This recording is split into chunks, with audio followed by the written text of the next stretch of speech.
Assalamu alaikum professionals, Industries Insider ব্রিগেডের flagship show IIB leadership spotlight season 1 এ আপনাদেরকে স্বাগত জানাচ্ছি। আমি মোহাম্মদ আব্দুল্লাহ আল কবির। আমরা আইআইবি লিডারশিপ স্পটলাইটে আয়োজন করি বেসিক্যালি আমাদের ক্রস ইন্ডাস্ট্রিতে যে সকল লিডাররা আছে তাদের ইনসাইটস গুলো জানার জন্য এবং আপনাদের কাছে পৌঁছে দেওয়ার জন্যই চেষ্টা করি আমরা বরাবরের মতো।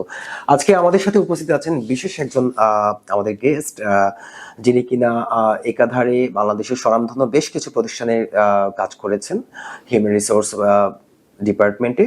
আজকে আমাদের সাথে আছেন সাউথ এশিয়ার লিডিং ই কমার্স প্ল্যাটফর্ম এবং online marketplace Daraz Bangladesh লিমিটেডের chief people officer Syed Abdullah Morshed ভাই। আমরা পরিচয় করে দিচ্ছি সাউথ এশিয়ার লিডিং ই কমার্স প্ল্যাটফর্ম এবং online marketplace Daraz Bangladesh লিমিটেডের chief people officer Syed Abdullah Morshed ভাইয়া। ভাইয়া আসসালামু আলাইকুম, ওয়েলকাম টু আওয়ার শো। ওয়ালাইকুম আসসালাম ভাইয়া, থ্যাংক ইউ আমাকে ইনভাইট করার জন্য আপনাদের শোতে কবির ভাই। মোর্শেদ ভাই, শুরুতেই আমরা একেবারে বেসিক কিছু বিষয় নিয়ে কথা বলবো আজকে আমাদের স্পটলাইটে। মোর্শেদ ভাইয়ের এইচআর ক্যারিয়ারের জার্নিটা কিভাবে শুরু হয়েছিল আমরা যদি একটু জানতে চাই। আচ্ছা, আমার এইচআর ক্যারিয়ারে আসার আগের ঘটনাটা একটু বলতে চাই। লাইক আমি বিজনেস অ্যাডমিনিস্ট্রেশনে পড়েছি, ব্যাচেলার্স করেছি ইউনাইটেড ইন্টারন্যাশনাল ইউনিভার্সিটি থেকে ব্যাক ইন 2011। সো আমার মেজর ছিল মার্কেটিং, আর মাইনরের 4টা কোর্স ছিল এইচআর এর। So I was looking for internship, so internship খুঁজছিলাম। সো এর মধ্যে একটা অফার পাই ভিএলআরটেক্স গ্রুপে, বাট এটা ছিল এইচআর ডিপার্টমেন্টে। ঠিক আছে, so then I attended the interview. So আলহামদুলিল্লাহ ভালো হয়েছে। অ্যান্ড আমার একাডেমিক পার্ট শেষ হয় মে 2011-এ। সো আমি মে 25-এ ভিএলআরটেক্স থেকে কনফার্মেশন পাই যে আমার ইন্টারভিউটা সাকসেসফুল হয়েছে and I can join them as an intern from June 2011। So তারপরে জুনের 1 তারিখে গিয়ে আমি ইন্টার্নশিপটা শুরু করি। সো ওখানে ইন্টার্ন থাকাকালীন সময় আমি 2 মাস পার হয়েছে। এর মধ্যে ওখানে ট্রেইনি অফিসারের একটা সার্কুলার ছিল। সো যেখানে আর কি ফ্রেশ গ্রাজুয়েটরা অ্যাপ্লাই করে, দেন একটা এক্সাম হয়, অ্যাসেসমেন্ট হয়, ইন্টারভিউ হয়, তারপরে they joins as a trainee officer. So আমি এক্সাম অ্যাটেন্ড করলাম বাকি অনেকের সাথে, প্লাস আমাদের ডিপার্টমেন্টে আরো ইন্টার্নস ছিল, তারাও অ্যাটেন্ড করলো। তো সো ফার সো গুড, আমি রিটেন টেস্টে পাস করি, দেন আমি ইন্টারভিউ ফেস করি। তারপরে আমার ওই এইচআর ডিপার্টমেন্ট, কর্পোরেট এইচআর, বা আমরা ওখানে গ্রুপ এইচআর বলতাম। সো গ্রুপ এইচআর এর talent management and employee relations ডিপার্টমেন্টে আমার ইন্টার্নশিপটা হয়। সরি, ট্রেনি অফিসার হিসেবে আমি পজিশনটা পাই। আচ্ছা। সো 2 মাস ইন্টার্নশিপ, মানে 3 মাস থাকে ইন্টার্নশিপ পিরিয়ড, বাট আলহামদুলিল্লাহ 2 মাসের মাথায় আমার ওখানে জবটা হয়ে যায় as a trainee officer. So আমি ট্রেনি অফিসার হিসেবে অগাস্ট 1-এ জয়েন করি। ঠিক আছে, সো জুন জুলাই আমার ইন্টার্নশিপ, অগাস্ট 1 থেকে আমার এইচআর এর ক্যারিয়ার শুরু। আচ্ছা, তো ওখান থেকে তারপরে আমাদের প্রোবেশন পিরিয়ড ছিল 9 মাস। আচ্ছা। সো প্রোবেশন পিরিয়ডের পরে আমাদের কনফার্মেশন হতো। তো কনফার্মেশনের সময় আমার একটা প্রমোশন হয়। সো সেটা একটা খুব ভালো জিনিস ছিল, থ্যাঙ্কস টু অলমাইটি। তো এবং আমাদের যারা তখন আমাদের যারা ম্যানেজার ছিল, ওনার নাম Muntasir Mainuddin, he was my first boss. So he played a major crucial part in my career build up. Plus আমার যখন কনফার্মেশন হয়, কনফার্মেশনের পরপরই আমাকে ওই ট্যালেন্ট ম্যানেজমেন্ট টিম থেকে ট্রান্সফার করে ট্রেনিং এন্ড ডেভেলপমেন্ট টিমে দেওয়া হয়। আচ্ছা। সো ট্রেনিং এন্ড ডেভেলপমেন্টের তখন আবার একজন যে ইনচার্জ ছিলেন উনি আবার চলে যান। তো তখন আমাদের যে এইচআর ডিরেক্টর স্যার ছিলেন, ওনার নাম হচ্ছে major general Syed Fatemi Ahmed Rumi. He was a very senior guy, father figure টাইপের একজন মানুষ, এক্সিলেন্ট একটা পার্সোনালিটির লোক। তখন আমি যখন ট্রেনিং এন্ড ডেভেলপমেন্টে শিফট হই, তো সেখানে আমাকে উনি within a very short time, maybe 1 or 2 months of being transfer to training and development department, উনি আমাকে ওই টিমের ইনচার্জ বানায় বা টিম লিডার বানায়। তো that was the biggest challenge I faced. I mean আমার ওয়ার্ক এক্সপিরিয়েন্স তখন মাত্র ধরেন 11 মাস। আচ্ছা। So Viyellatex is a large group of company. So ওখানে গ্রুপ এইচআর টিম, তার মধ্যে training and development team. So it's a big thing. And big challenge, যদিও জুনিয়র, যদিও খুবই জুনিয়র। হ্যাঁ, so I took the challenge. So আমাকে যখন offer করা হয়, দেন আমি তখন আমার ডিরেক্ট বস হয়ে যায় ওই এইচআর ডিরেক্টর স্যার। আচ্ছা। So major general Rumi. So ওনাকে মানে আমরা লাইক মানে বিং এ জুনিয়র এমপ্লয়ি, মানে আমরা খুবই রেসপেক্ট করতাম, আবার ভয়ও পেতাম। হ্যাঁ, আবার উনি খুব ভালোবাসতো আমাদেরকে। সবচেয়ে বেস্ট পার্ট ছিল যেটা, উনি ইয়াং লিডারশিপকে খুব এনকারেজ করতো, মানে ইয়াংদেরকে উনি দায়িত্ব দিতে খুব পছন্দ করতো। ওকে, দ্যাটস গ্রেট। সো ওইটাই আমার আলহামদুলিল্লাহ খুব ভালো কাজে লাগে। টার্নিং পয়েন্ট হ্যাঁ, ছিল আপনাকে। মানে ওইটা একটা অপরচুনিটি, বিগ অপরচুনিটি, Okay. কারণ একটা টিম ম্যানেজ করা আর্লি একটা ক্যারিয়ারে, সো সেটা আমাকে অনেক কিছু শেখায়, and big responsibility also. অনেক বড় রেসপন্সিবিলিটি। হ্যাঁ, লাইক আমাদের তখন ভিএলএটেক্স এর তখন 7টা বিজনেস ইউনিট ছিল। So আমরা ছিলাম গ্রুপ এইচআর এর employees. So total employee size ছিল around 14,000 plus workers, full time employee সবকিছু মিলে। ওকে আর ম্যানেজমেন্ট স্টাফ ছিল মনে হয় around 400 plus. Okay okay. So আমরা বেসিক্যালি গ্রুপ এইচআর থেকে ম্যানেজমেন্ট স্টাফদের সব ট্রেনিং এন্ড ডেভেলপমেন্ট রিলেটেড কাজগুলো দেখতাম। প্লাস হচ্ছে গিয়ে বিজনেস ইউনিট গুলাতে যারা ওয়ার্কার রিলেটেড ট্রেনিং করায়, তারা আপনার দেখা যাচ্ছে যে তাদের নিজস্ব এইচআর টিম থাকে, বাট আমরা গ্রুপ এইচআর থেকে কিছু গাইডলাইন সেট করতাম যে কি কি ট্রেনিং করানো লাগবে, স্ট্র্যাটেজি গুলা কি কি হবে, এরকম ওভারঅল। তো ট্রেনিং এন্ড ডেভেলপমেন্টে আমি পরে রেস্ট অফ মাই ভিএলএটেক্স ক্যারিয়ারের বাকি সময়টুকু আমি ট্রেনিং এন্ড ডেভেলপমেন্টেই ছিলাম, এবং নভেম্বর 2013 আমি ওখানে রিজাইন করে then I shift to another organization. So then আমি জানুয়ারি 2024-এ র্যাঙ্কনে জয়েন করি। ওকে সো র্যাঙ্কনেরও আমি কর্পোরেট এইচআরে ছিলাম। সো ওখানে বেসিক্যালি আমি অ্যাসিস্ট্যান্ট ম্যানেজার এইচআর হিসেবে জয়েন করি, একটা জেনারেলিস্ট রোল ছিল।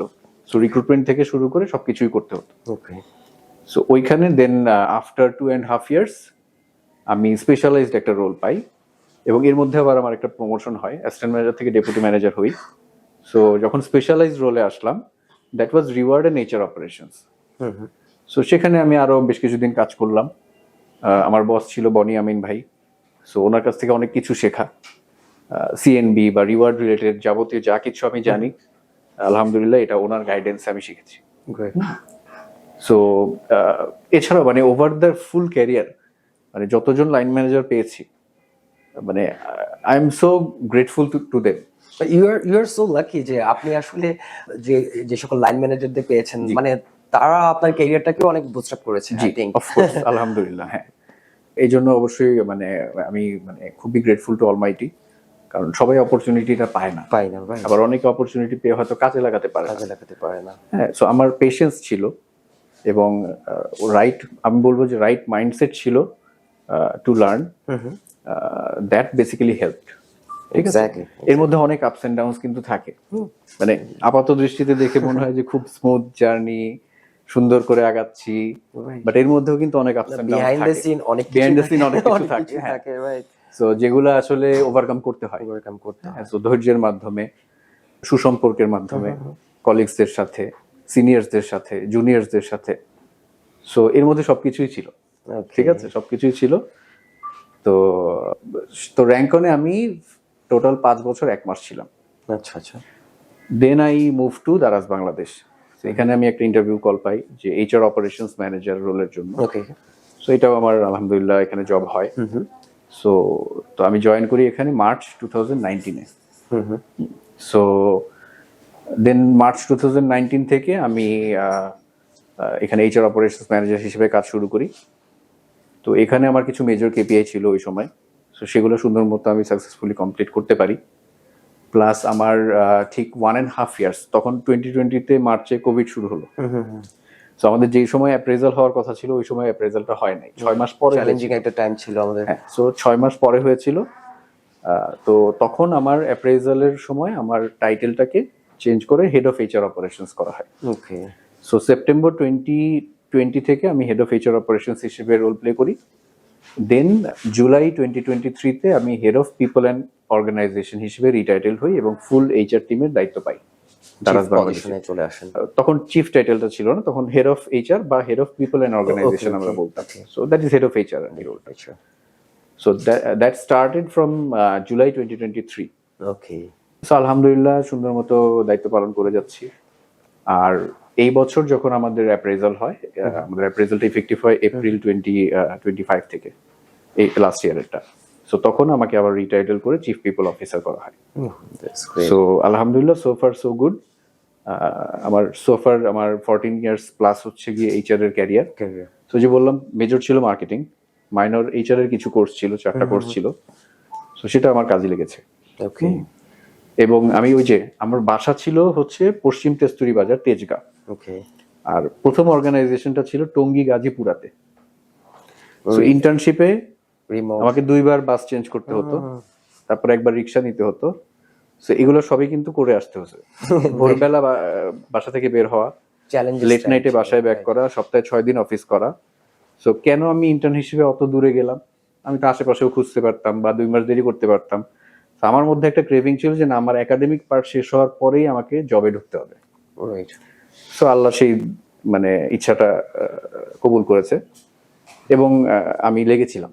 রাইট। হ্যাঁ, so আমি কোনো টাইম ওয়েস্ট করি নাই যে ওই যে একাডেমিক পার্ট শেষ, খুঁজতেছি, আস্তে ধীরে খুঁজি, আশেপাশে হলে করবো। নো, আমি খোঁজ খবর নিয়েছি আমার সিনিয়র কাজিন যারা ছিল তাদের কাছ থেকে যে আচ্ছা ভিএলআরটেক্স কোম্পানিটা কেমন। তো যারা জানে তারা জানে যে এটা খুব ভালো কোম্পানি, বড় একটা group of companies, right? So I took that opportunity. So এবং এইচআরএ বলেছে, আই জয়েন দেয়ার। কারণ আই যখন আমি এইচআর এর ইন্টার্নশিপ শুরু করলাম তখন আমি বুঝলাম যে আসলে এইচআর ফাংশনটা কি। Right. It works with people, deals with people, for people. Right. So that what clicked me. যে না, I am enjoying this job. So then I continued. That's great. লম্বা এবং খুব চমৎকার একটা ক্যারিয়ার জার্নি আপনার ছিল, এবং চমৎকারের পাশাপাশি এখানে অনেক স্ট্রাগলিং টাইমও ছিল। আসলে স্ট্রাগল না করলে আসলে ক্যারিয়ারে কিছু মানে চাইতে কিছু পাওয়া যায় না, বিষয়টা আসলে একদমই সত্য কথা। তো মোর্শেদ ভাই, আমরা একটা বিষয় জানতে চাবো, আপনি লোকালি অ্যান্ড গ্লোবালি একটা top notch e commerce market প্লেসে আছেন, দারাজ বাংলাদেশ লিমিটেডে চিফ পিপল অফিসার হিসেবে আপনি দায়িত্ব পালন করছেন। আপনার কাছে একটা বিশেষ বিষয় জানার ছিল আমার, এবং আর্লি ক্যারিয়ারে কোন এক্সপিরিয়েন্সগুলো আপনাকে আজকে স্ট্র্যাটেজিক এইচআর লিডার হিসেবে তৈরি করেছে একটু জানতে চাচ্ছি। আচ্ছা, এই কোশ্চেনটাও মানে একটু আমি মনে করি একটু কমপ্লিকেটেড। সহজভাবে যদি আমি বলি, ইউ সি আর্লি ক্যারিয়ারে দেন এগেইন শুরু করতে হয় আমার ইন্টার্নশিপ কল পাওয়া থেকে। আমার সিভিতে 2টা অ্যাডিশনাল স্কিলের কথা লেখা ছিল। আমি গ্রাফিক্স ডিজাইন পারতাম, এখনো পারি। সো যেটা একটা নর্মালি বিজনেস গ্রাজুয়েটদের হয়তো থাকে না, ঠিক আছে, বা ওই সময় অত ছিল না বা অত পপুলার বা এরকম। সো ওটা আমি শখের বসে করতাম, মানে আমার বাসায় পিসি ছিল। সো আমি একটু মানে ট্রাই করতাম যে ফটোশপে কিভাবে করে ছবি এডিট করে, ইলাস্ট্রেটরে কিভাবে একটা পোস্টার বানায়। হ্যাঁ, সো ওগুলো আমার সিভিতে রেজুমেতে লেখা ছিল যে আমি অ্যাডোবি ফটোশপ পারি, অ্যাডোবি ইলাস্ট্রেটর পারি। সো আমাকে যখন ইন্টারভিউ এতে ডাকা হয়, জিজ্ঞেস করা হয়, তখন ওগুলো নিয়েও কোশ্চেন করছিল। আচ্ছা, আপনি এটা পারেন, ওটা পারেন। হ্যাঁ, মানে ওদের রিকোয়ারমেন্টটাই ছিল যে এরকম কেউ হলে ভালো হয় যে গ্রাফিক্স পারে। দেখেন, একটা স্কিল যেটা আমি শখের বসে একটু ট্রাই করতাম, পারতাম, কনফিডেন্ট ছিলাম যে হ্যাঁ আমাকে একটা কাজ দিলে আমি ওটা দিয়ে করতে পারবো। অতটুকু লেভেলে আমার স্কিল ছিল বা আছে। সো ওই জিনিসটা আমার আর্লি ক্যারিয়ারে ভালো কাজে লাগে। এমপ্লয়ার ব্র্যান্ডিং একটা কাজ ছিল, এমপ্লয়ার ব্র্যান্ডিং রিলেটেড বেশ কিছু কাজ ছিল। সো আমরা কর্পোরেট রোড শোতে যেতাম ভিএলআরটেক্স থেকে। সো দেখা যেত যে সিম্পল কিছু ব্যানার বানানো লাগবে, কিছু পোস্টার বানানো লাগবে। ভিএলআরটেক্স এর মানে মার্কেটিং কোনো, যেহেতু RMG sector 100% export oriented company, specially marketing কোনো ডিপার্টমেন্ট থাকে না বা ছিল না ওই সময়। এখন এইচআর থেকে আমি তো চাইলেও অর্গানাইজেশনের ভেতরে ডিজাইনার পাচ্ছি না। রাইট। সো করলে কি করতে হবে, আমাকে বাইরে কাজ দিতে হবে, that will incur some cost.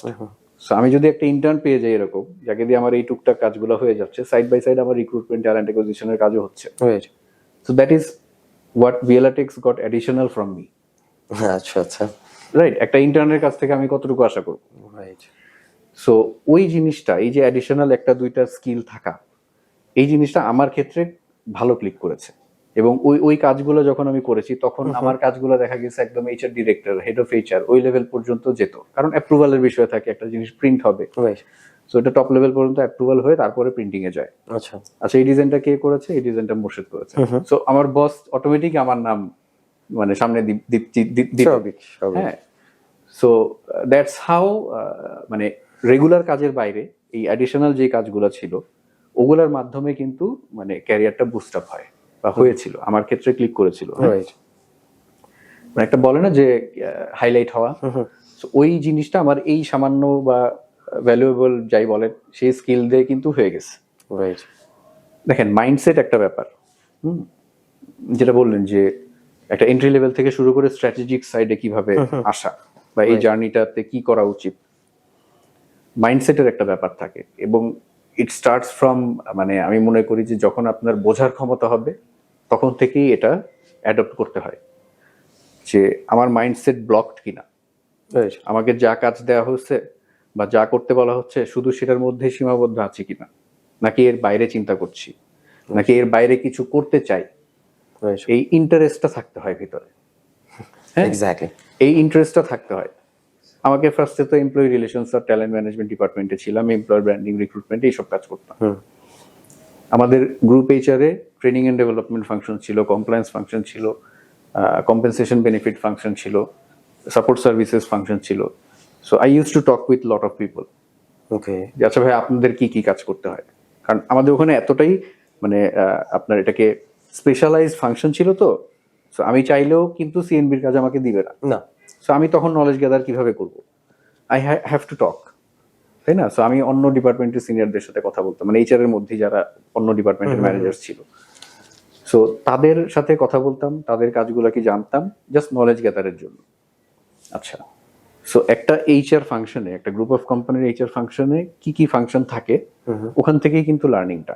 Exactly, যেটা পরবর্তীতে যখন আমি র্যাঙ্কনে গেলাম, যখন একটা জেনারেলাইজড রোল পেলাম, যেখানে আমাকে রিক্রুটমেন্ট থেকে শুরু করে এমপ্লয়ি ফাইনাল সেটেলমেন্ট বা এক্সিটের কাজগুলো পর্যন্ত করতে হয়। এর মধ্যে ট্রেনিং এন্ড ডেভেলপমেন্ট থাকে, এর মধ্যে একটা process, পেরোল প্রসেসিং থাকে, অনেক কিছু থাকে। সো ওখানে আমার জেনারেলাইজড রোল কিন্তু প্লে করতে হয়েছে, কিন্তু আমি তো ওগুলো সব করে আসিনি। রাইট, বাট ওখানেও যখন যেটা আসছে, যেমন প্রথমে আমার কাজ শুধু রিক্রুটমেন্ট রিলেটেড ছিল র্যাঙ্কনে, ওকে, ইউসি তখন আমি পজিশনটা একটু আপার পেয়েছি, অ্যাসিস্ট্যান্ট ম্যানেজার এইচআরে ছিলাম, হিসেবে ছিলাম। সো আমার রিক্রুটমেন্টের কাজ বেশি করা লাগতো, সে 70% টাইম আমার রিক্রুটমেন্টে যেত। আচ্ছা, আর দেখা লাগতো যে শেষে যখন এমপ্লয়ি চলে যাচ্ছে, ফাইনাল সেটেলমেন্ট, আচ্ছা, আর টুকটাক ট্রেনিং এর কাজ থাকতো। এখন ওই যে ট্রেনিং এর কাজ তো আমি করে আসছি বিএলআরটিক্সে, সো ওইটাতে আমি এক্সপার্ট। হ্যাঁ, মানে ট্রেনিং বাজেট থেকে শুরু করে training planning, execution, module preparation, everything. So ওগুলা, বাট র্যাঙ্কনে ট্রেনিং এর স্কোপটা কম ছিল, আচ্ছা, মেইনলি রিক্রুটমেন্ট ছিল। আবার রিক্রুটমেন্টও আমি ক্যারিয়ারের শুরুতে কাজ করছি, কাজ করেছেন, সো ওইটাতে আমার কনফিডেন্স ছিল। সো রিক্রুটমেন্টে কাজ করছি, টুকটাক ট্রেনিং কিছু অর্গানাইজ করা লাগলে সেগুলো করছি, আর এমপ্লয়ি সেটেলমেন্ট করছি। এর মধ্যে after a certain period of time, মানে একটা ম্যানেজমেন্ট লেভেলের ডিসিশন হলো যে স্যালারি প্রসেসিং এর কাজটা এইচআর কে করতে হবে, তার আগে ফাইন্যান্স করতে হবে। আচ্ছা, সো এটা একটা স্ট্র্যাটেজিক শিফট। আচ্ছা, এখন ওখানে আমাকেই করতে হবে, কারণ কর্পোরেট এইচআরে আমিই ছিলাম। এখন আমি যদি লেট ব্যাক থাকতাম, যে না আমি তো ওটা পারি না, বা ওটা রিস্কি মনে হচ্ছে, টাকা পয়সার ব্যাপার, কাকে বেশি দিয়ে দিই, কম দিয়ে দিই, হ্যাঁ, সো আমি যদি ভয় পেতাম, তাহলে তো আমি ওই কাজটা করতে পারতাম না। এক্স্যাক্টলি, আমি নিয়ে নিছি কাজটা, যে হ্যাঁ করা লাগবে, করব। So I did that. So that's how ধরেন আমার সিএনবি রিলেটেড কাভারেজ গুলো হলো। তারপরে যখন আবার আমরা মানে জেনারেলিস্ট রোল থেকে স্পেশালাইজ রোলে গেলাম, তখন তো আমার ফাংশনটা totally reward and HR operation specific হয়ে গেল। তো Right. তখন আরো ইন ডেপথে কাজ শেখা শুরু করলাম আমার লাইন ম্যানেজারের কাছ থেকে। আচ্ছা, হ্যাঁ, সো ওনার গাইডেন্সেই সবকিছু শেখা, যেটা আবার পরবর্তীতে ধরেন এখানে আরেকটা বিগার রোল পেলাম, এইচআর অপারেশনস ম্যানেজার হলাম। আমার আন্ডারে আরো টিম মেম্বার্স আছে এখানে, এবং এখানে এইচআর অপারেশনস ম্যানেজার হিসেবে ধরেন কমপ্লায়েন্স, তারপর এইচআর অপারেশনস, তারপরে কম্পেনসেশন বেনিফিটস, এই তিনটা ফাংশন দেখতে হতো। আচ্ছা, কমপ্লায়েন্সের আইডিয়া কিন্তু আমার আগে ছিল না র্যাঙ্কনে থাকতে। রাইট, এখানে এসে আই টুক দ্য চ্যালেঞ্জ। আচ্ছা, আমি ইন্টারভিউতে যদি বলতাম যে কমপ্লায়েন্স আমি পারি না, হ্যাঁ আমি ইন্টারভিউতে বলেছি যে কমপ্লায়েন্সের আমার এক্সপিরিয়েন্স নাই, but I know a few laws, okay, যেগুলো আমার ডে টু ডে এইচআর অ্যাক্টিভিটিসে কাজে লাগে। সো সেই অপরচুনিটিটা দেখে আমাকে সুযোগ দেওয়া হয়, ঠিক আছে, যে হ্যাঁ আমি জানি অ্যাটলিস্ট সামথিং। সো এখানে এসে কমপ্লায়েন্সের আরো ইনডেপথ জানলাম। লয়ের বই বস একটা দিল, গিফট করলো, ওইটার সাথে রাখতাম, ওইটা দেখতাম, রেফারেন্স নিতাম, লিগেলের সাথে কনসাল্ট করতাম। সো এইভাবে that's how role gets bigger. আর স্ট্র্যাটেজিক মাইন্ডসেট যদি বলেন, সবসময় চিন্তা করতে হয় যে আমি যে কাজটা করছি, এই কাজটার সোর্সটা কি, কেন করছি এটা, এটার পেছনের behind the story, behind the story, কেন আমি একটা পজিশনে আজকে হায়ার করছি, রুটটা কোথায়। রাইট, সো একটা অর্গানাইজেশনের প্রাইমারি, একটা প্রফিট মেকিং অর্গানাইজেশনের প্রাইমারি অবজেক্টিভ থাকে to earn profit. Right, so একটা বিজনেস গোল থাকে, একটা অবজেক্টিভ থাকে, ওই অবজেক্টিভ থেকে ক্যাসকেড ডাউন হয়ে কিন্তু বটম লেভেলে কাজগুলো আসে। সে ফর এক্সাম্পল আমাদের বিজনেস হেডের একটা বিজনেস অবজেক্টিভ আছে যে তাকে এই বছর এই রেভিনিউ আর্ন করতে হবে, এক্সাম্পল। এখান থেকে আবার ক্যাসকেড ডাউন হচ্ছে হেড অফ কমার্শিয়ালের কেপিআই কি হবে। আচ্ছা, যদি আমার হেড অফ কমার্শিয়াল এই জিনিসগুলো অ্যাচিভ করতে পারে তাহলে আমার বিজনেস হেড এই অবজেক্টিভগুলো অ্যাচিভ করতে পারবে। সিমিলারলি মার্কেটিং এর হেডের একটা অবজেক্টিভ ডিরাইভ করা হয় আচ্ছা, ওই মেজর অবজেক্টিভ থেকে। মার্কেটিং হেডকে ওই কেপিআই গুলো অর্জন করতে হয়, অ্যাচিভ করতে হয়। সেম ওয়েতে হেড অফ এইচআর এর কিছু কেপিআই অ্যাড হয়। আচ্ছা, যদি আমার এই বিজনেস 100% বা 50% বা 80% নেক্সট ইয়ারে বাড়াতে হয় তাহলে আমাকে ম্যান পাওয়ার বা ওয়ার্কফোর্স বাড়াতে হবে কিনা। Right. So then arises the question of how many resources do we need additional than my existing.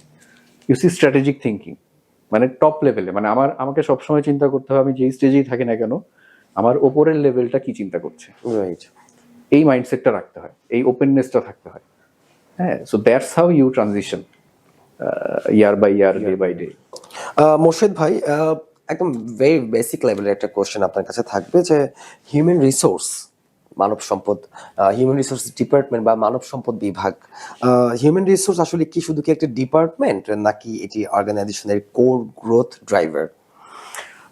Rightly put it, I mean HR ডিপার্টমেন্টকে বর্তমান যুগে যেটা বলা হয় স্ট্র্যাটেজিক ড্রাইভার অফ গ্রোথই বলা হয়, ঠিক আছে, ফর এনি বিজনেস। এটা বাংলাদেশি কনটেক্সটে আই থিঙ্ক এখনো এই জায়গাটাতে নলেজ গ্যাপ আছে। আচ্ছা। সো এই নলেজ গ্যাপটা ইনফ্যাক্ট মানে আমরা যারা এইচআর প্রফেশনাল আছি তাদেরকেই দূর করতে হবে, দূর করার জন্য কাজ করতে হবে। হ্যাঁ, সো বিজনেস গ্রোথের জন্য স্ট্র্যাটেজিক একটা ফাংশন হচ্ছে এইচআর। আচ্ছা। স্ট্র্যাটেজিক ফাংশন মানে কি, মানে স্ট্র্যাটেজিক কথাটা কেন আসে, মানে which supports you in long term, মানে পিস মিল বেসিসে কাজ করে যাব, একটা রিক্রুটমেন্ট হায়ারিং এর কল আসছে সেটাই আমি হায়ার করে দিব, কাজ শেষ। নো, এই হায়ারিংটা কেন করব সেটা বোঝা, এই হায়ারিং করলাম, তারপরে ওই এমপ্লয়িটা তার রোলটা সাকসেসফুলি, এফিশিয়েন্টলি, এফেক্টিভলি প্লে করতে পারছে কিনা সেটা এনশিওর করা। দ্যাট মিনস তার ট্রেনিং এন্ড ডেভেলপমেন্ট এনশিওর করা, তার গ্রোথ ইন ফিউচার কোথায় যাচ্ছে সে, দ্যাট মিনস সাকসেশন প্ল্যানিং করা। তারপরে হচ্ছে গিয়ে এর পরবর্তী স্টেজটা হচ্ছে গিয়ে আপনার মানে তার গ্রোথ হলো, এখন সে যখন এক রোল থেকে আরেক রোলে যাচ্ছে তখন তার এগেনস্টে, তার জুনিয়র রোলের এগেনস্টে তো আরেকজন রিপ্লেসমেন্ট হায়ার করে, এটা একটা সাইকেলের মতো কাজ করে।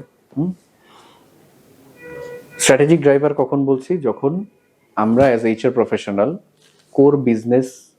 কোর বিজনেসের সাথে ইনভলভ থাকতে পারি বা হচ্ছি। কারণ একটা এইচআর প্রফেশনালকে always like a finance professional business বুঝতে হবে। হ্যাঁ, if only you understand the business, then you can add proper value to the business being in an HR department. Yeah, so that's all I have to say about it. Exactly. Morshed ভাই, আমরা আসলে IIB leadership স্পটলাইটটাতে basically যারা young professional আছে, কারণ আমরা জানি যে আমাদের জব মার্কেট এন্ড এভরিথিং সবকিছু আমরা একটা চ্যালেঞ্জিং টাইমের মধ্যে দিয়ে যাচ্ছি সবকিছু মিলে, তো ফ্রেশ গ্র্যাজুয়েটদের জন্য আমরা এই স্পটলাইট বা এই পডকাস্ট শোটা করে থাকি বেসিক্যালি।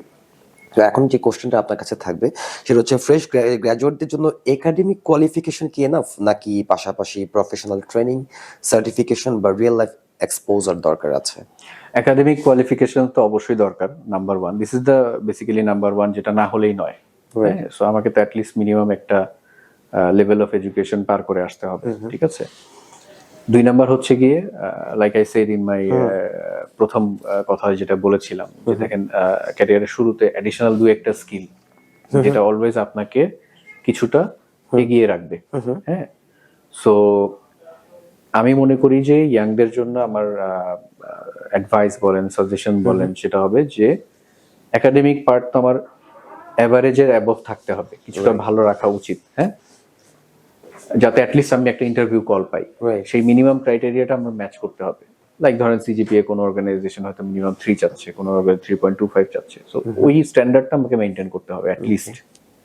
দুই নাম্বার, এর পাশাপাশি মানে একাডেমিক পার্ট চলাকালীন সময়, সে আন্ডার গ্রাজুয়েশন চলাকালীন সময় আমি চেষ্টা করব যে আমার অ্যাডিশনাল যদি কিছু কোর্স আমি করতে পারি। এখন শেখাটা অনেক সহজ বর্তমানে, অনলাইনে অনেক কিছু ফ্রিতে শেখা যায়।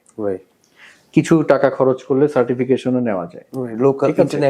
ইন্টারন্যাশনাল সার্টিফিকেশন গুলো নেওয়া যায়। হ্যাঁ, সো যার যেই দিকে ইন্টারেস্ট গ্রো করে, কারো হয়তো এইচআরে, কারো মার্কেটিং এ, কারো হয়তো সাপ্লাই চেইনে, সেই লাইনগুলোতে তার একটু অ্যাডিশনাল পড়াশোনা করা উচিত বা একটা সার্টিফিকেশন থাকলে ভালো।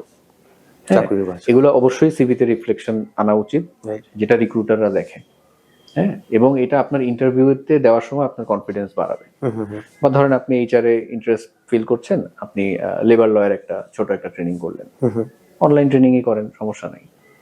অ্যাটলিস্ট আপনি যেন ইন্টারভিউতে গিয়ে অ্যাডিশনাল কিছু বলতে পারেন। রাইট, হ্যাঁ, সো এটা অবশ্যই ভ্যালুয়েটিং। একদমই যেন ফ্রেশ বিষয়টা যেন না থাকে। হ্যাঁ হ্যাঁ, এক্স্যাক্টলি। একজন এইচআর অ্যাসপিরেন্ট কিভাবে নিজের লার্নিং এবং ডেভেলপমেন্ট প্ল্যান তৈরি করতে পারে যাতে সে এন্ট্রি লেভেল থেকে সিনিয়র লিডারশিপ পর্যন্ত যেতে পারে? আচ্ছা, এটা তো লং টার্ম একটা বিষয় হয়ে গেল। হ্যাঁ, আচ্ছা আচ্ছা।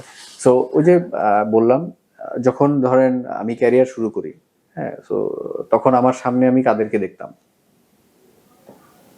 ফার্স্টে আমার ম্যানেজারকে দেখতাম, ম্যানেজার, তার উপরে দেখতাম head of HR, head of HR, তার উপরে দেখতাম এইচআর ডিরেক্টর, তার উপরে দেখতাম সিইও।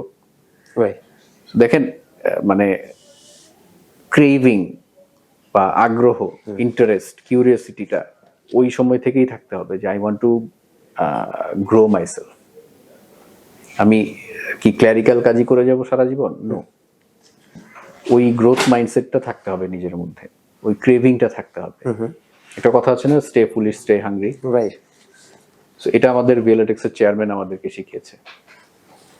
উনি আমাদেরকে ট্রেনিং এ বলতো স্টে ফুলিশ, এটা স্টিভ জবস এর quote, stay foolish stay hungry. Right, ঠিক আছে? সো আপনার যদি ওই ক্রেভিংটা থাকে, আপনি কাজ করে যান আর শিখতে থাকেন। আর ওই যে বলতাম, আমি কাকে দেখছি, ম্যানেজারকে দেখছি। আমি দেখতাম, খেয়াল করতাম যে আমার হেড অফ এইচআর, আমার ম্যানেজার যে ছিল মুনতাসির ভাই, ওনাকে খুব পছন্দ করতো। আচ্ছা। সো আই অবজার্ভড হিম, যে কেন পছন্দ করতো। আচ্ছা অন্য তো আরো 10 জন আছে, তার মধ্যে মুনতাসিরকেই কেন পছন্দ করে বেশি? আচ্ছা। তার মধ্যে অবশ্যই কিছু ভালো ক্যারেক্টারিস্টিক্স আছে। So you follow your seniors. হ্যাঁ, দেখেন, আমি ওই সময় কিন্তু ফলো করব না যে এইচআর ডিরেক্টরের কেমন না ক্যারেক্টারিস্টিক্স। না না। আমি ধাপে ধাপে তো উঠতে হবে আমাকে। আমি তো একবারে চাইলে, হ্যাঁ, আমি যদি একটা বিজনেস স্টার্ট করি সেটা ডিফারেন্ট কথা, আমি প্রথম থেকেই CEO, that is a different story. But আমি যদি কর্পোরেট ক্যারিয়ারে আগাতে চাই, আমাকে তো কেউই একটা এইচআর এক্সিকিউটিভ থেকে এইচআর ডিরেক্টর বানাই দিবে না না, স্টেপ বাই স্টেপ। আমাকে স্টেপ বাই স্টেপ যেতে হবে। Right. So I have to look upwards, okay. যে ও কি করে, ও কিভাবে চলে, ও কিভাবে কথা বলে, ও কিভাবে ডিসিশন মেক করে, ও কিভাবে সিচুয়েশন হ্যান্ডেল করে, ও কিভাবে সিচুয়েশন ট্যাকল করে। হ্যাঁ, ইউ হ্যাভ টু অবজার্ভ। এটা হচ্ছে ইনিশিয়াল স্টেজের একটা, হচ্ছে আপনি রেগুলার কাজ করে যাবেন, আপনি কিন্তু অনেক ব্যস্ত থাকবেন ইনিশিয়াল স্টেজে, কারণ আপনি রুট লেভেলের জব করতেছেন, রাইট। কল করতেছেন, ডেটা এন্ট্রি করছেন। হ্যাঁ, সো আপনাকে ওই কাজের ফাঁকে ফাঁকে আপনার কিন্তু চোখটা খোলা রাখতে হবে, মাইন্ডটা বড় রাখতে হবে, ওপেন থাকতে হবে, কান খোলা থাকতে হবে। এক্স্যাক্টলি। আশেপাশে কে হচ্ছে, কি বলছে। আপনি শুধু ওই এক কাজই করে যাবেন, দিন শেষে টাইম আপ হয়ে যাচ্ছে, বের হয়ে যাবেন, তাহলে তো শিখবেন না কিছু। রাইট। আপনাকে চোখ এবং কান এই দুইটা খোলা রাখতে হবে, আর মাইন্ডটাকে ওপেন রাখতে হবে, ওপেন রাখতে হবে। যাতে আরো ইনটেক করা যায়। কাজ শেষ, আমার হাতে আরো 2 ঘন্টা সময় আছে, বসের কাছে চলে যেতে হবে যে আর কি কাজ আছে, আমাকে কাজ দেন। আমি দেখা গেছে যে এমনও কিছু সময় পার করছি যে অন্য ডিপার্টমেন্টকেও কিছু সময় সাপোর্ট দিতে হয়েছে। I was more then happy. মানে আমি তো একটা পার্টিকুলার ডিপার্টমেন্টে আছি, সো আমি অন্য একটা ডিপার্টমেন্টের সাপোর্ট না দিলে কিছুই হবে না। রাইট। হ্যাঁ, সো আমার মানে ওই ধরনের সম্পর্কটা রাখতে হয় পিয়ার গ্রুপের সাথে, সিনিয়রদের সাথে, যে আচ্ছা কোনো হেল্প লাগলে বললেন। Cross communication, right. All very informative. Morshed ভাই, এআই এর একটা সময়, আর্টিফিশিয়াল ইন্টেলিজেন্সের সময় যাচ্ছে, পাশাপাশি ইআই, ইমোশনাল ইন্টেলিজেন্স একটা সময় যাচ্ছে। দুটোই আমাদের লাইফের সাথে একদম ওতপ্রোতভাবে জড়িত। আমার আপনার কাছে জানার বিষয় যেটা থাকবে আজকে, এআই, অটোমেশন এবং ডিজিটাল এইচআর টুলসের যুগে একজন এইচআর প্রফেশনাল কিভাবে নিজেকে আপডেটেড এবং স্ট্র্যাটেজিক্যালি রিলেভেন্ট করতে পারবে বা রাখতে পারবে করেন? এআই টুলস যারা আমরা নিজেরাও ইউজ করি, আমি মনে করি এখনকার ইয়াং জেনারেশনরা হয়তো আমি যা জানি তার থেকে আরো বেশি জানে, বা আমরা, বা আপনাদের টার্গেট অডিয়েন্স যারা, I believe, I am not sure, but I believe যে তারা হয়তো আমার থেকেও অনেক বেশি জানে এখন এই এআই টুলস গুলো সম্পর্কে, মানে অনেক কিছু করা যায়। আর এইচআর কে যদি আপনি ট্যাগ করাতে বলেন, এখন একটা জব ডেসক্রিপশন থেকে শুরু করে প্রজেক্ট প্ল্যানিং, একটা training planning, training module design, মানে যত ধরনের ক্রিয়েটিভ কাজ আছে সবকিছুই কিন্তু এআই থ্রুতে করা যায়। হ্যাঁ, সো এআই জানাটা এখন একটা মাস্ট। এটা এখন যদি কেউ বলে জানি না, তার মানে হচ্ছে সে হয়তো মানে একটা বেসিক জিনিস জানে না বলে ধরে নিব। হ্যাঁ, সো এটা তাকে জানতেই হবে, মানে এটা এমবেড থাকতে হবে ট্রেন্ডের সাথে। এটা কোশ্চেন করাটাই এখন আমার মনে হয় যে এটা মানে প্রয়োজন নাই। Very ordinary. হ্যাঁ, মানে এটা মানে ভেরি কমন, মানে এটা জেনে থাকবেন। যেমন আপনি কম্পিউটার ইউজ করতে পারেন কিনা, বিষয়টা এরকম হয়ে গেছে। এখন আমি যদি আপনাকে কোশ্চেন করি যে আপনি কম্পিউটার ইউজ করতে পারেন, টাইপ করতে পারেন, এই কোশ্চেনটা সেরকম হয়ে গেছে। সো এটা সবার মাথায় থাকতে হবে। এক্স্যাক্টলি, কারণ জেনারেশন বাই জেনারেশন সবকিছু চেঞ্জেস। আমরা 10 বছর আগে 13-14 বছর আগে কিন্তু ওই কোশ্চেন করতাম না যে কম্পিউটার জানেন কিনা, না রাইট, তাই না? তখন অলরেডি ছড়িয়ে গেছে কম্পিউটার ইউসেজ। সো এখন এআই এর বিষয়টা হয়ে গেছে সেরকম, আপনি এআই জানেন কিনা এই কোশ্চেন যে করবে, মানে সেটাও আমার মনে হয় নিষ্প্রয়োজন। এক্স্যাক্টলি, কারণ এবং সেভাবে করেই ইয়াংদেরকে বিল্ড আপ করতে হয়।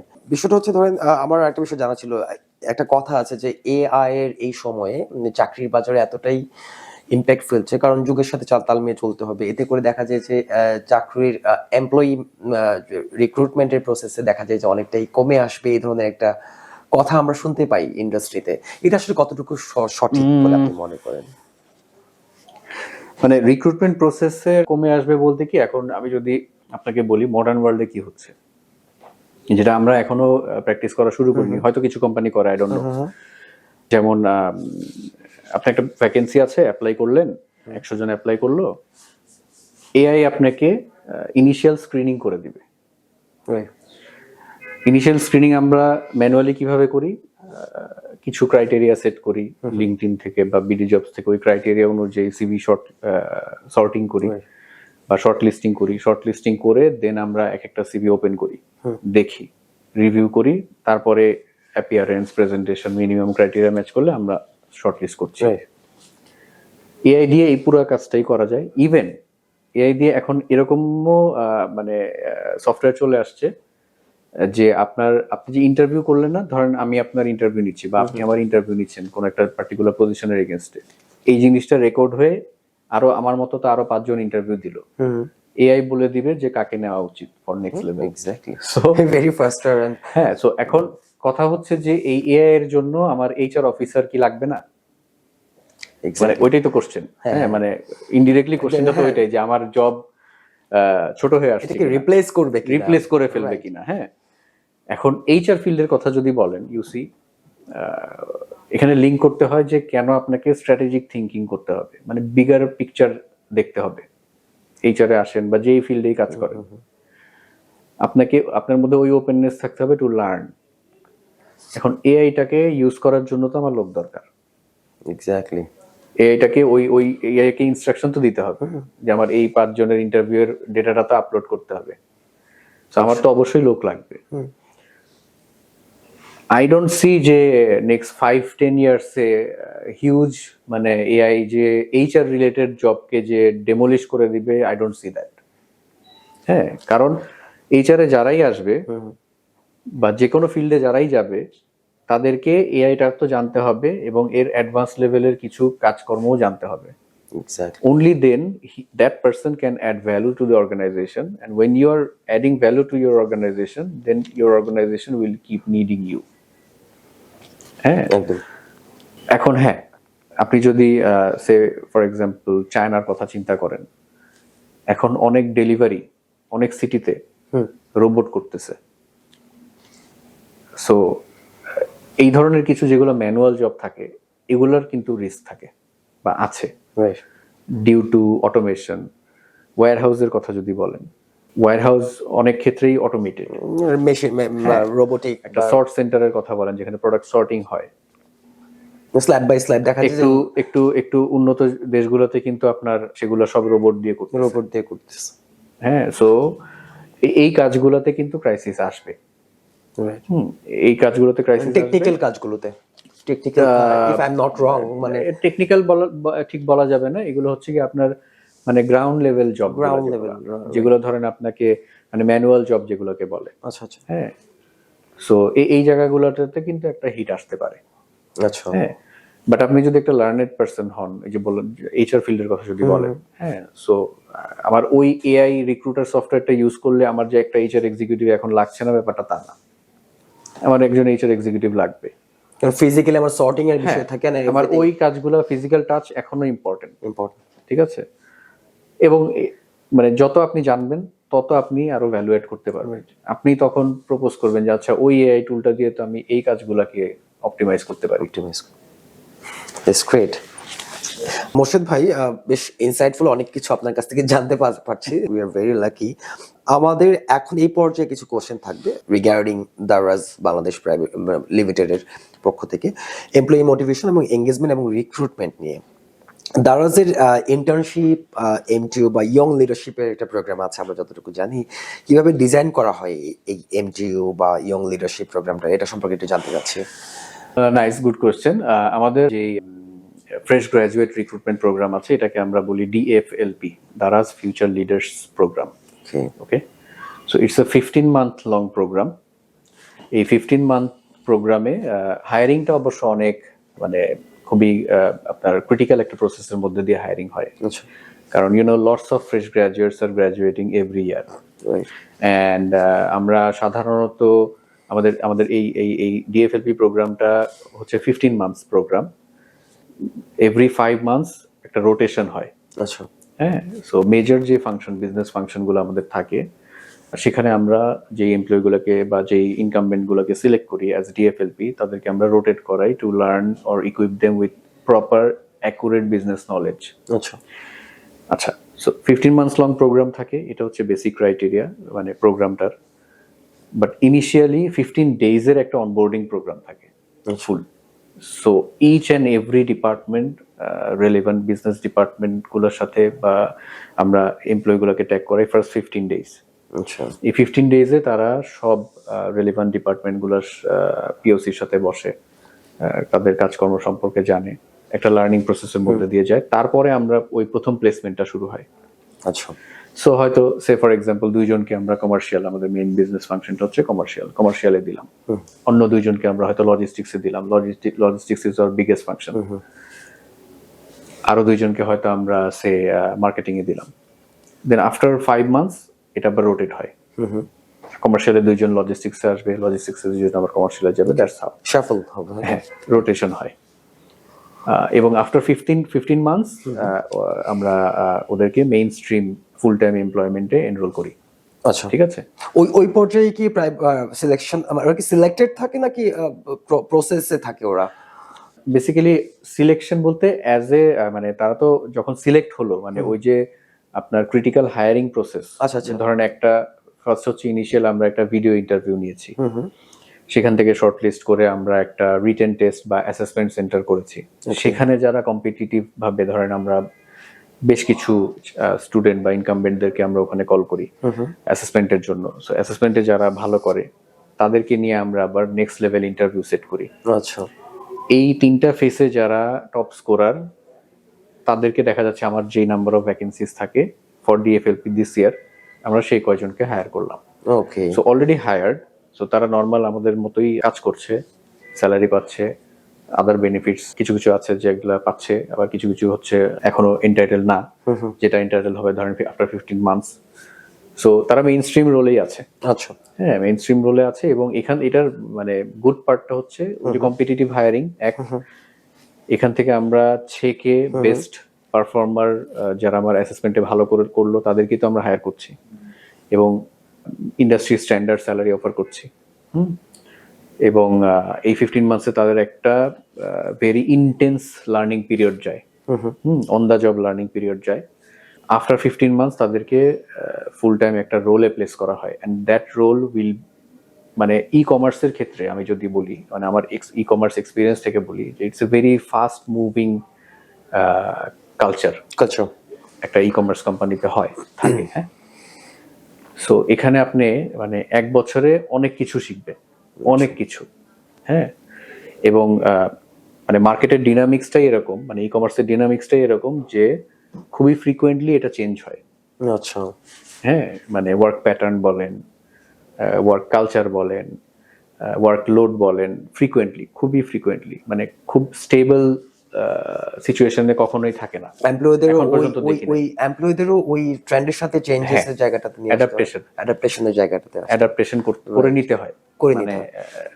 and এটা আই থিঙ্ক ইন্টারেস্টিং। হ্যাঁ, কারণ যখন Very আপনার নতুন interesting. কিছু থাকবে তখনই কিন্তু আপনি মোটিভেটেড থাকবেন। Right right. হ্যাঁ, মানে দ্যাটস হোয়াট আই ফিল, যে যখন নতুন কিছু আছে আমার সামনে টেবিলে, দেন আই ফিল যে হ্যাঁ এঙ্গেজড। এনগেজড। হ্যাঁ, সো যত ধরনের কাজ থাকবে, নতুন ধরনের যা কিছু আসবে, এঙ্গেজমেন্ট বাড়বে, ঠিক আছে।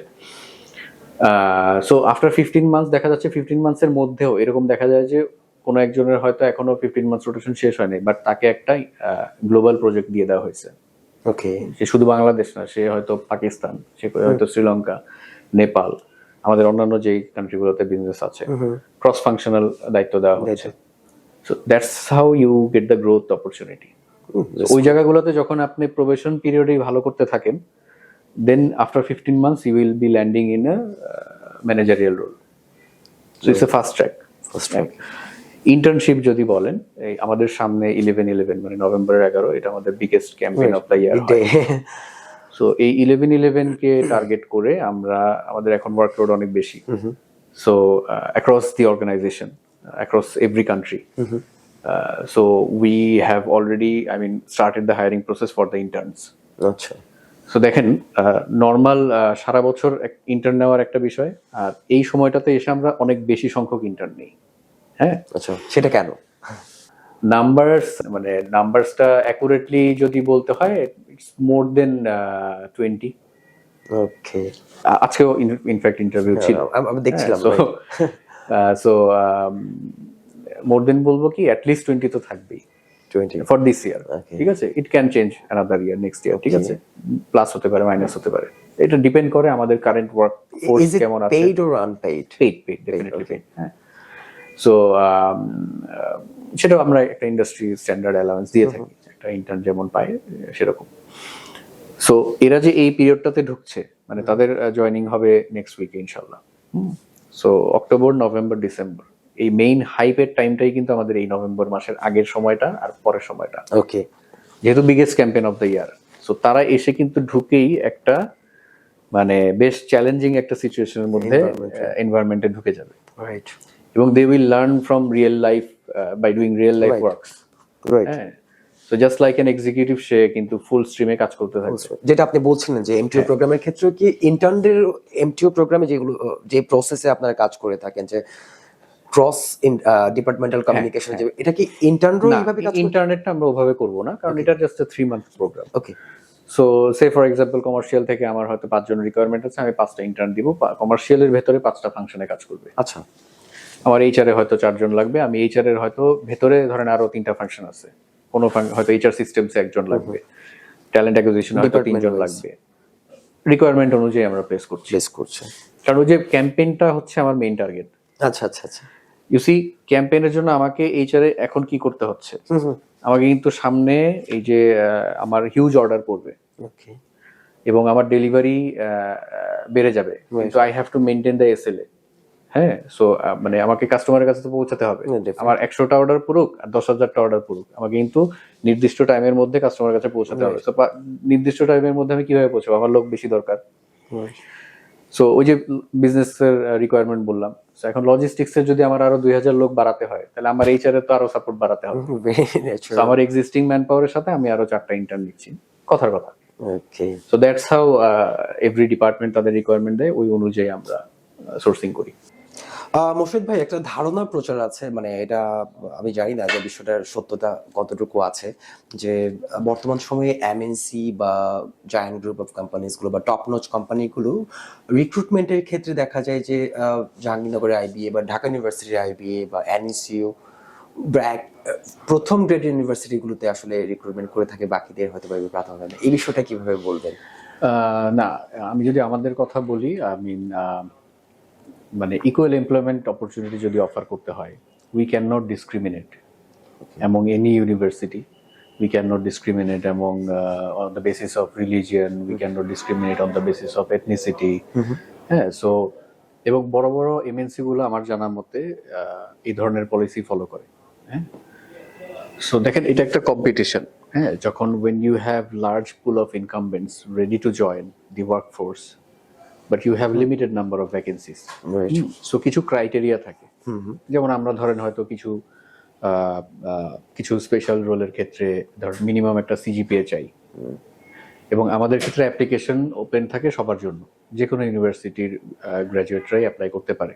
হ্যাঁ, এখন আমরা ফিল্টার করি তো কিছু ক্রাইটেরিয়া ধরে, ধরেন সিজিপিএ যাদের অ্যাটলিস্ট ধরেন 3 বা 3.25 হতে পারে, 2.75 হতে পারে, based on different role. So ওই ক্রাইটেরিয়াগুলো থেকে আমরা শর্টলিস্ট করে হয়তো 10 জন 15 জনকে ডাকলাম একটা পজিশনের জন্য। হ্যাঁ, এবং সেখানে যে যখন আপনি ইন্টারভিউ কল পেয়ে গেলেন তখন কিন্তু you all are same. Right. ধরেন এক্স ইউনিভার্সিটির একজন আসছে, ওয়াই ইউনিভার্সিটির একজন আসছে, জেড ইউনিভার্সিটির একজন আসছে। সো আপনি যখন ইন্টারভিউ পর্যন্ত ডাক পেয়ে গেছেন, at that moment you all are equal. আচ্ছা।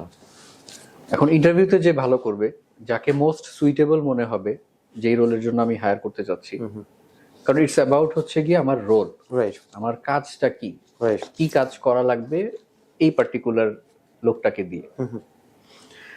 সো যার এক্সপিরিয়েন্স বা যার আপনার নলেজ যদি ফ্রেশার হয়, হ্যাঁ, যার নলেজ ইন্টারভিউ এর মাধ্যমে বা ওই অ্যাসেসমেন্টের মাধ্যমে মনে হবে যে না আমার এই নলেজ বেসের এই ছেলেটা বা এই মেয়েটা পারফেক্ট স্যুট করে ফর দিস পার্টিকুলার রোল, সেই হায়ারিং অফারটা পাচ্ছে। আচ্ছা। ইট ডাজন্ট মিন যে বাকিরা ফেল করলো। আচ্ছা। দেখেন এগেন, আমার রোল একটাই, বাট ক্যান্ডিডেট 5 জন। আচ্ছা। যাকে হয়তো বেস্ট মনে হয়েছে সে জবটা পেল। হ্যাঁ, বাকি 4 জন কিন্তু হয়তো অন্য সাইডে আরো এক্সপার্ট, রাইট। হয়তো সেই রোলের ইন্টারভিউতে সে পড়লো না, সে অন্য কোথাও কিন্তু ঠিকই জবে চলে যাবে যদি সে কোয়ালিফাইড। রাইট। সো এটাও আমি সবসময় স্টুডেন্টদের বা ইয়াংদের বলি, বা ইভেন যারা ধরেন আমার সাথে ইন্টারভিউ করে, হ্যাঁ, হয়তো 3-4 জন ইন্টারভিউ নিলাম, প্রত্যেককেই একটা মেসেজ দেই যে সিলেকশন হবে কি হবে না এটা পরের কথা, বাট যদি সিলেকশন না হয় ডোন্ট থিঙ্ক যে আপনি অন্য কারো থেকে কম জানেন বা অন্য কারো থেকে পিছিয়ে আছেন। Maybe you are not the perfect fit for this particular role, maybe you will flourish in somewhere else. Right. Yeah, so you see that also gives some motivation to the incumbents. হ্যাঁ, কারণ this is a fact. আমি হয়তো যেই কাজে ভালো, আমি হয়তো অন্য একটা কাজে খারাপ। এখন আমাকে যদি অন্য একটা পার্টিকুলার সেক্টরে কাজ দিয়ে মানে প্লাগ ইন করার চেষ্টা করে, আমি ফেল করতে পারি। Very natural. তাই না? সো এটা this is applicable for all. So ওইভাবে আমি বলবো না যে ডিসক্রিমিনেশনটা করা হয়, হ্যাঁ, বাট এটা একটা কম্পিটিশন। হ্যাঁ, এবং who who who can expose or who can prove that person is perfect for that particular role, he or she gets the job. Great. স্বাভাবিক, কারণ এখানে আপনার আপনার যোগ্যতাই বলে দেবে যে আপনার অবস্থান। Very natural. জি, খুব ইনফরমেটিভ কিছু জানতে পারছি আপনার কাছ থেকে মোর্শেদ ভাই। মোর্শেদ ভাই, এবার আরেকটা বিষয় আমাদের জানার ছিল, সেটা হচ্ছে গিয়ে এইচআর পেশা নিয়ে বা হিউম্যান রিসোর্স এই প্রফেশনটা নিয়ে আমার কোশ্চেন থাকবে। সেটা হচ্ছে গিয়ে যারা যারা এইচআর এ পড়াশোনা করেছে, এইচআর বলতে মানে ম্যানেজমেন্ট স্টাডিজে যারা পড়াশোনা করেছে বা এই সেক্টরে যারা পড়াশোনা করেছে, তাদের জন্য এইচআর ইন্ডাস্ট্রিটা কতটুকু ওপেন, বা তারা কি এই ইন্ডাস্ট্রিতে খুব মানে ড্রিম দেখতে পারে, বা নিজের অবস্থানটাকে সর্বোচ্চ কতদূর পর্যন্ত নিয়ে যেতে পারে ইনিশিয়াল অবস্থা থেকে? এইচআর ইন্ডাস্ট্রি যদি বলেন, এইচআর ইন্ডাস্ট্রিটা আপনি যদি ম্যাথস লেভেলে চিন্তা করেন, এইচআর ফাংশন সাধারণত কোন অর্গানাইজেশনে থাকে? সাধারণত একটু লার্জ স্কেলের অর্গানাইজেশনে কিন্তু এইচআর ফাংশন থাকে, বা স্পেসিফিক এরকম এইচআর ফাংশন আলাদা থাকে, রাইট? ছোট ছোট ব্যবসা প্রতিষ্ঠানগুলোতে কিন্তু এইচআর ফাংশন নাও থাকতে পারে। সো দ্যাট মিনস ওভারঅল কিন্তু আপনার স্কোপটা কম। হ্যাঁ, সো আপনাকে দেখতে হবে, তখন খুঁজতে হবে কি যেই সব কোম্পানিতে এই ফাংশনগুলা স্মুথলি অপারেট করছে, অনেক বছর ধরে ব্যবসা করছে, ভালো কোম্পানিগুলা, মার্কেটের রেপুটেশন ভালো আছে, এবং যাদের এই ধরনের স্ট্রাকচার্ড একটা অর্গানাইজেশন রান করে যারা। হ্যাঁ, সো এখানেই কিন্তু একটা মানে ফিল্টারিং হয়ে যাচ্ছে বা একটু স্কোপ কমে যাচ্ছে, রাইট? এখন আপনি যেই সাবজেক্ট লাইনের কথা বললেন, ম্যানেজমেন্ট স্টাডিজ বা হিউম্যান রিসোর্সে যারা পড়ছেন, হ্যাঁ, ডেফিনেটলি আমি যদি এইচআর এর একটা ভ্যাকেন্সি পোস্ট করি, আমার ফার্স্ট প্রায়োরিটি থাকে যে এইচআর এ পড়াশোনা করে এসছে। হ্যাঁ, so say for example by any chance ধরেন আমি পাঁচজনকে শর্টলিস্ট করলাম আমার এইচআর একটা ভ্যাকেন্সির জন্য যাদের ব্যাকগ্রাউন্ড এইচআর, সেই সাথে আমি হয়তো আরো 2টা অ্যাডিশনাল রাখলাম যাদের ব্যাকগ্রাউন্ড হয়তো অন্য কোনো লাইনের। আচ্ছা, আমাদের এইচআর ইন্ডাস্ট্রিতে কিন্তু এমন অনেক senior role head of HR পজিশনে কাজ করছে এমন লোকেরা আছে যাদের ব্যাকগ্রাউন্ড সিএসসি ছিল, লিগ্যাল ছিল, লিগেল, হ্যাঁ লিগেল আমি ছিল, দেখেছি। মানে লিগেল তো তাও ধরেন একটু লয়ের সাথে হ্যাঁ, যায়, you're right. হ্যাঁ নিয়ম কানুন এইচআর, হ্যাঁ পলিসি সিস্টেম প্রসেস এগুলোর সাথে লিগেলটা তাও যায়, যায়। সিএসসি তো যায় না। না, একদমই। বাট আমাদের ইন্ডাস্ট্রিতে কিন্তু এইচআর হেডসরা এমন আছে যাদের ব্যাকগ্রাউন্ড টোটালি গ্রাজুয়েশনের সময় সিএসসি তে গ্রাজুয়েট করা আছে, Right. মানে আই ক্যান গিভ রেফারেন্স, হ্যাঁ আমার পরিচিতই আছে। কিন্তু সেই ক্ষেত্রে যদি সে তার জায়গাটা প্রমাণ করতে পারে, এক্স্যাক্টলি, সে প্রমাণ করেছে গত এত বছর ধরে প্রমাণ করে তো সে এখন হেড অফ এইচআর, রাইট, নাহলে তার সে উপরে উঠতে পারতো না। রাইট। হ্যাঁ সে যেই কাজটা করেছে ওই যে সুন্দরভাবে করেছে, ভ্যালু এডিশন করেছে, গ্রো করেছে ওভার দ্য টাইম। হ্যাঁ সো যে কোনো ব্যাকগ্রাউন্ডের লোকই আসতে পারে। এখন এটা it's all about your mindset, আপনি পিপল সেন্ট্রিক কিনা। রাইট। হ্যাঁ আপনি আপনি মানে পিপলদের নিয়ে চিন্তা করতে হবে, আপনার এমপ্যাথি থাকতে হবে, হ্যাঁ নিজেকে অন্যের জায়গায় রেখে চিন্তা করতে হবে। হ্যাঁ if one candidate can show this to the recruiters of HR, then they will get hired. Because HR এ আমরা বুঝতে চাই যে একটা মানুষ বা একটা ইনকামবেন্ট মানুষের সাথে মিশতে পারছে কিনা, তার সাথে ওয়েল কমিউনিকেট করতে পারছে কিনা। আরেকটা কালচার বলবো না, কালচারও বলতে পারি বা আরেকটা মাইন্ডসেটও বলতে পারি এরকম যে মানুষ মনে করে যে এইচআর এ খুব বেশি ফ্রেন্ডলি লোক নাই। আচ্ছা, হ্যাঁ বা এরকম একটা ধারণা থাকে বা এইচআর এর কাছে যাব একটু ভয় পায়। হ্যাঁ রাইট। দেখেন আমি যখন আরো জুনিয়র পজিশনে ছিলাম আমি আমার বসদের কাছ থেকে শুনেছি, আই মিন এটা কাইন্ড অফ কমপ্লিমেন্টই বলতো যে হ্যাঁ মানে সবাই তোমার কাছে আসতে স্বাচ্ছন্দ্য বোধ করে, মানে ফ্রি ফিল করে। হ্যাঁ মানে ওপেননেসটা ছিল। রাইট।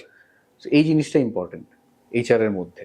আচ্ছা, আচ্ছা। হ্যাঁ এই ক্রাইটেরিয়াটাও থাকা উচিত একজন এইচআর প্রফেশনালের, যাতে পিপল যেই লেভেলের পিপলই হোক না কেন, এমপ্লয়ি হোক না কেন, আপনার কাছে আসতে হবে। যেমন we have open door policy, any level of employee can come to any leaders at any time. Right. হ্যাঁ সো জাস্ট নক করে চলে আসবে, ঠিক আছে। এটা একদম আমাদের ধরেন মানে সিনিয়র লিডার্স যারা আছে applicable for all, open door policy, ঠিক আছে। গ্রেট। সো এই জিনিসটা এইচআর প্রফেশনালদের মধ্যেও থাকা উচিত, এই মাইন্ডসেটটা। এটাই রাইট, কারণ যেহেতু তারা মানব হ্যাঁ, সম্পদ নিয়ে কাজ exactly, করবে, হ্যাঁ, তো so- মানুষের মাইন্ড রিড করা বা কমিউনিকেশন এই জায়গাগুলোতে তাকেও এগিয়ে আসতে হবে। ওকে, মোর্শেদ ভাই, আরেকটা বিষয় জানার ছিল যে আমাদের এখন জেনারেশন অনেক ফার্স্ট, এবং যারা আসতেছে সামনে তারাও অনেক বেশি ফার্স্ট, তারা অনেক মানে তারা হয়তো বা মানে বিভিন্ন দিক দিয়ে অনেক মানে সাউন্ডস, সেই জায়গা থেকে যে আমি বলি যে এইচআর এর এই জায়গাটা বা মানব সম্পদ ডিপার্টমেন্টের এই জায়গাটাতে আমাদের বাংলাদেশের টপ নচ কোম্পানিগুলোকে বলি, যদি সেটা এমএনসি হতে পারে, গ্রুপ অফ কোম্পানি বা এফএমসিজি বা এই লেভেলের যে কোম্পানিগুলো আছে, তারা কতটুকু বা আপনারা কতটুকু গ্লোবাল স্ট্যান্ডার্ডটা মেনটেন করেন? Global standard in terms of adapting with the young people, young group of people, এটা জেন জি হতে পারে, তার আগে এটা একটা millennial। বিষয়, পাশাপাশি হচ্ছে গিয়ে ওভারঅল মানে আবার বা একটা এমপ্লয়ির কাজের প্রক্রিয়া থেকে শুরু করে রিক্রুটমেন্ট থেকে শুরু করে ট্রেনিং ডেভেলপমেন্টের যে কালচার, সবকিছু মিলিয়ে। এখানে আমি এইভাবে বলতে পারি, এটা দেখেন একটা বিজনেস অর্গানাইজেশন সাস্টেইনেবল হয় কখন, when it keeps changing itself throughout the time। সময়ের সাথে পরিবর্তন হতে হয় কিন্তু একটা বিজনেস অর্গানাইজেশনকে সাস্টেইনেবল হতে গেলে। সো একটা বিজনেস যখন সাস্টেইনেবিলিটির দিকে থাকে বা সেই পথে চলে, তখন এটাকে যারা অপারেট করে তাদেরকেও সেভাবে চিন্তা করতে হয়। And HR being the strategic partner, you have to act accordingly. হ্যাঁ এখনকার জেনারেশনের যা মাইন্ডসেট, এগুলো we need to study and we do discuss among ourselves, among the juniors, among the seniors, peer group। হ্যাঁ নিউ ব্লাডদের মাইন্ডসেটটা কিরকম। কিছু জায়গায় আমরা একটু স্ট্রাগল ফেস করি, আচ্ছা, মানে এটা একটা কমন জিনিস যে অনেকে দেখা যাচ্ছে যে আমরা সকাল 9টার সময় ইন্টারভিউ রাখছি, হয়তো ঘুম থেকেই উঠতে পারলো না। Right. It's not applicable for all, but we have seen few cases like this. আচ্ছা। হ্যাঁ, যেটা আমাদেরকে একটু শক দেয়। আচ্ছা ভাই, একটা জবের ইন্টারভিউতে ডাকলাম, ঘুম থেকে নাকি উঠতে এত পারে না। flexible। এবং সে সেটা ফ্রিলি বলছেও আচ্ছা। যে sorry, and that is a good thing যে সে সত্যি কথা বলছে। সত্যি কথা উই অ্যাপ্রিশিয়েট দ্যাট। হ্যাঁ, সো আমাদের রোলটা কি হয় যে এখন দেখেন আরো 4 জনকে ডাকছি, তারা কিন্তু আসছে। এখন ওই 4 জন থেকে তো আপনি সিলেক্ট করে যদি পছন্দ হয়ে যায় নিয়ে নেবেন। ডেফিনেটলি, কারণ এটা পাংচুয়ালিটির পর্যায়ে পড়ে। হ্যাঁ, মানে এটা সেন্স অফ রেসপন্সিবিলিটির মধ্যে পড়ে। এক্স্যাক্টলি একদম। হ্যাঁ, সো এখন ও যদি বাদ পড়ে তাহলে এটা কার দোষ? এটা ডেফিনেটলি তার নিজের সে তো অপরচুনিটিটা নিতে ব্যর্থ হয়েছে। রাইট। হ্যাঁ, সো এইটাই আর কি। এখন এই সাইড থেকেই মানে আপনার যে কোশ্চেনটা ছিল আপনার যে কিভাবে লার্জ অর্গানাইজেশন গুলা এই নিউ মাইন্ডসেটের সাথে অ্যাডাপ্ট করছে, রাইট, বা So, এটা গ্লোবাল কনটেক্সটের সাথে আমরা কতটুকু গ্লোবাল কনটেক্সটে যদি আপনি বলেন, আমার অর্গানাইজেশনে উই হ্যাভ ফ্লেক্স টাইম। আচ্ছা। ঠিক আছে, যেমন আমরা সকাল 8:30 থেকে 9:30 এর মধ্যে we can enter the office. আচ্ছা। ঠিক আছে, সো এবং ধরেন ম্যাক্সিমাম আপনি এমএনসি গুলোতে দেখেন, কারণ আমাদের ঢাকা সিটির যে ট্রাফিক কন্ডিশন, হ্যাঁ, so it becomes very difficult যে ওই পিক আওয়ারে অন টাইমে সবসময় অফিসে পৌঁছানো। সো দেখবেন অনেকগুলো অর্গানাইজেশনেই এরকম ফ্লেক্সিবল টাইমের অপশন থাকে, আচ্ছা। ওয়ার্ক ফ্রম হোমের অপশন থাকে। রাইট। হ্যাঁ, সো এই ধরনের জায়গাগুলোতে কিন্তু আমরা আবার ইয়ে করি, মানে এইচআর প্রফেশনাল যারা আছি আমরা চেষ্টা করি ম্যানেজমেন্টকেও বোঝানোর যে হ্যাঁ, that person needs work from home for so and so reason. Roster based types of. না, রোস্টার ইজ ডিফারেন্ট। ওকে। হ্যাঁ, রোস্টার হচ্ছে গিয়ে মানে একটা আপনার মানে কেউ হয়তো শুক্রবারে ডিউটি করছে, সে প্রত্যেক শুক্রবারেই ডিউটি করবে, তার উইকেন্ডটা হয়তো সানডে বা মানডে, এটা হচ্ছে রোস্টার। আর ফ্লেক্স টাইমটা হচ্ছে কি আপনার রেগুলার তো একটা অফিস ওয়ার্ক আওয়ার থাকে। এখন ওই 9টা মানে যে 9টার মধ্যেই আসতে হবে, নাহলে আমার স্যালারি ডিডাকশন হবে, সেটা থেকে একটু ফ্লেক্সিবিলিটি দেওয়া যে আচ্ছা another 30 minutes is your buffer time. Okay. হ্যাঁ, so that you don't have to be tensed রাস্তায় আসার সময়, যে আমার স্ট্রেস যেন না হন যে আমার 9টার মধ্যে না পৌঁছালে আমার তো আবার অ্যাপ্রুভাল নিতে হবে, লেট অ্যাপ্রুভাল নিতে হবে, আমার আবার এই হয়তো ডিডাকশন হবে, কথার কথা। হ্যাঁ, সো এই ফ্লেক্সিবিলিটিটা অনেকেই দেয়। হ্যাঁ, সো এরকম তারপরে ওয়ার্ক ফ্রম হোম, যেটা যেমন কোভিড এর সময় আমরা ওয়ার্ক ফ্রম হোম মোডে ছিলাম, আচ্ছা। এখন আমরা আবার ফুল স্কেল ফিজিক্যাল অফিস মোডে অফিস করছি। আচ্ছা। সিচুয়েশন অনুযায়ী কিন্তু অর্গানাইজেশন গুলা তাদের পলিসি রিভাইজ করে, চেঞ্জ করে। সো আপনি যদি এখন কিছু আবার এখনকার কিছু স্টাডি থেকে জানতে পারি যে কিছু মানুষ এরকম থাকে যারা মর্নিং টাইমে বেশি অ্যাক্টিভ, আচ্ছা, প্রোডাক্টিভিটির দিক থেকে। কিছু মানুষ এমন থাকে সারা রাত জেগে থাকবে, লেট আওয়ারে বেশি অ্যাক্টিভ।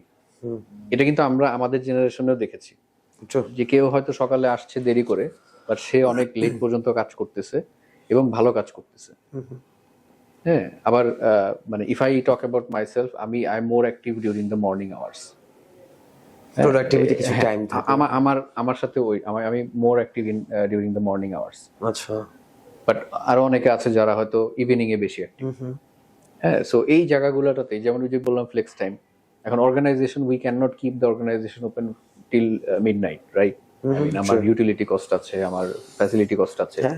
এখন দুইজন ইভিনিং টাইমে বেশি অ্যাক্টিভ বলে আমি ওই দুইজনের জন্য রাত 9টা পর্যন্ত অফিস খোলা রাখতে পারি না। So there comes the adaptability thing. এখন অর্গানাইজেশনও যেমন আপনার জন্য চিন্তা করবে, এই যে 30 মিনিট বাফার টাইম রাখলো, this is the policy from the organization. So আপনাকেও তো ওইটা অ্যাডজাস্ট করার মানসিকতা থাকতে হবে। So that's how you blend in the culture. Okay. So এই আরেকটা বিষয় খুব ছোট করে জানতে চাইবো আপনার কাছে, যে এটা একটা ধারণা আছে যে আপনার ক্রস ইন্ডাস্ট্রি এক্সপিরিয়েন্স, যা আসলে চাকরির বাজারে চাকরি পাই না, আপনি তো মাল্টিপল প্রোডাক্ট নিয়ে কাজ করছেন, আপনি তো আমার প্রোডাক্ট লাইনের জন্য না, এটা একটা প্র্যাকটিস। আমি যদি আমার কথা বলি, আমি মার্কেটিং সেক্টরের মানুষ, আমি মার্কেটার, তো সেই জায়গা থেকে আমার দীর্ঘ 10 বছর অভিজ্ঞতা থেকে আমি ভার্সেটাইল প্রোডাক্ট লাইন নিয়ে কাজ করেছি। ভার্সেটাইল ইন্ডাস্ট্রিতে। তো আমার জায়গা থেকে যদি আমি বলি, আমি ওই ধরনের কোনো চ্যালেঞ্জেস ফেস করি নাই, কারণ আমি আমার নিজের জায়গাটাতে আমার কোন কোন জায়গাতে ডেভেলপ করা উচিত এবং কিভাবে পিচ করা লাগবে ইন্টারভিউ, এই জায়গাগুলোতে আমি সতর্ক ছিলাম। আলহামদুলিল্লাহ আমি বেশ কয়েকটা মেন স্ট্রিমের কোম্পানিতে কাজ করেছি। তো এইটা নিয়ে একটু জানতে চাচ্ছিলাম যে এইচআর সেক্টরে বলি বা আদার্স অন্যান্য সেক্টরগুলোতে ভার্সেটাইল ইন্ডাস্ট্রিতে কাজ করলে কি এটা কোনো নেগেটিভ ইমপ্যাক্ট পড়ে কি? না, আমি বলি আপনি যদি এইচআর প্রফেশনের কথা বলেন, সো এইচআর তো একটা জেনারেল ফাংশন, জি। যেটা ধরেন একটা ই কমার্সেও থাকবে, একটা আরএমজিতেও থাকবে, আবার একটা ম্যানুফ্যাকচারিং অর্গানাইজেশনেও থাকবে। হ্যাঁ, সো আমার তো ই কমার্স এক্সপিরিয়েন্স ছিল না, so I landed in N e commerce HR. কারণ আমার এইচআর এর দেখেন, আপনি যদি জেনারেল একটা ফাংশনের যখন আপনি 70% জিনিস জানবেন, বাকি 30% হচ্ছে কি আপনার আসার পরে অ্যাডাপ্ট করবেন, ওই ইন্ডাস্ট্রির কালচার জানবেন, ওই ইন্ডাস্ট্রির ব্যবসা বুঝবেন। হ্যাঁ, সো দ্যাট ইজ মানে আপনার ভেতরে যদি অ্যাডাপ্টেবিলিটিটা থাকে, eagerness to learning থাকে, then you can learn that. হ্যাঁ, so that is I don't think that is a barrier. এবং আমি মনে করি যে ক্রস ইন্ডাস্ট্রি কাজ করলে আরো অ্যাজ এ পার্টিকুলার এমপ্লয়ি আমার এক্সপিরিয়েন্স আরো বেশি গ্যাদার হলো, আমি আরো বেশি শিখতে পারলাম, আমি মাল্টিপল প্রোডাক্ট লাইন বা সার্ভিসেস গুলো নিয়ে কাজ করতে পারলাম, জানতে পারলাম। হ্যাঁ, মানে টোটালি ডিফারেন্ট ইন্ডাস্ট্রিতে যদি আমি যাই, সেটা আমার ক্যারিয়ারের জন্য ভালো হবে। রাইট। হ্যাঁ, so over the total say 15 years 20 years আমি যদি 4-5টা ইন্ডাস্ট্রি, ধরেন কেউ হয়তো ম্যানুফ্যাকচারিং ইন্ডাস্ট্রিতে ছিল 3 বছর, তারপরে আরএমজিতে আসলো 2 বছর, তারপরে হয়তো দেখা গেল আপনার সার্ভিস সেক্টরে গেল আরো 3 বছর। সো মাল্টিপল ইন্ডাস্ট্রিতে কাজ করলে তারই এক্সপিরিয়েন্স বাড়বে, তার নলেজ বেস বাড়বে। সে যখন 2-3টা সেক্টরে ইন্ডাস্ট্রিতে কাজ করে ফেলবে, তখন নেক্সট আরেকটা ডিফারেন্ট ইন্ডাস্ট্রিতে যেতে গেলেও সে কনফিডেন্টলি যাবে। রাইট। হ্যাঁ, সো তার ওই কনফিডেন্স থাকবে যে আমি তো ওই 2-3টা ইন্ডাস্ট্রিতে কাজ করে আসছি, এইচআর এ কাজ করছি। হ্যাঁ, so I can take any challenge. Right. So that should not be a barrier. আর যদি মার্কেটিং এর কথা বলেন, হ্যাঁ, কিছু জিনিস থাকে একেবারে টেকনিক্যাল, রাইট। মার্কেটিংও কিন্তু কাইন্ড অফ জেনেরিক। হ্যাঁ, মানে মার্কেটিং এর যে মেইন রেসপন্সিবিলিটি গুলো থাকে more or less same. Right. হ্যাঁ, খুব বেশি নিশ প্রোডাক্ট নিয়ে কাজ না করলে that should not be a barrier as well. একদম। হ্যাঁ, হ্যাঁ, আপনি ধরেন ম্যানুফ্যাকচারিং এ কাজ করেন, সে আপনি রেডিমেড গার্মেন্টস এর প্রোডাকশন লাইনে কাজ করেন, ওই প্রোডাকশন এক্সপিরিয়েন্সটা হয়তো আপনার ই কমার্সের সাথে মিলবে না। সো ওগুলা কিন্তু আবার industry specific line of job. হ্যাঁ, সো যারা ওই প্রোডাকশন লাইনে কাজ করছে তারা কিন্তু ওভার দ্য ক্যারিয়ার প্রোডাকশন লাইনেই থাকে, বা ওই জায়গাটাতে সে স্বাচ্ছন্দ্য বোধ করে। ওই জায়গাটাতে চেঞ্জ করতে গেলে তখন then you have to take additional training then learning. হ্যাঁ, যখন আপনি ইন্ডাস্ট্রি চেঞ্জ করতে যাবেন, সেক্ষেত্রে যদি ধরেন আমি যদি বলি যে তার যদি সেই কনফিডেন্সের জায়গা থাকে যে না, আমি কনস্ট্রাকশন ইন্ডাস্ট্রিতে কাজ করছি, এখন আমাকে আরএনজি ইন্ডাস্ট্রি থেকে অফার করা হয়েছে, আমি যদি সেই জায়গাটাকে, কারণ আমি জানি যতটুকু মার্কেটার বা মার্কেটিং যারা জব করতেছে তারা মেইন কাজ হচ্ছে নেটওয়ার্কিং, কমিউনিকেশন বা পিচিং এর যে বিষয়টা, যে প্রপার পিচিং, ওই জায়গাগুলোতে যদি সে কনফিডেন্ট থাকে, সেক্ষেত্রে আমার মনে হয় অবশ্যই সেলস এর কথা যদি বলেন, হ্যাঁ, সেলস হচ্ছে একটা স্কিল। একদম।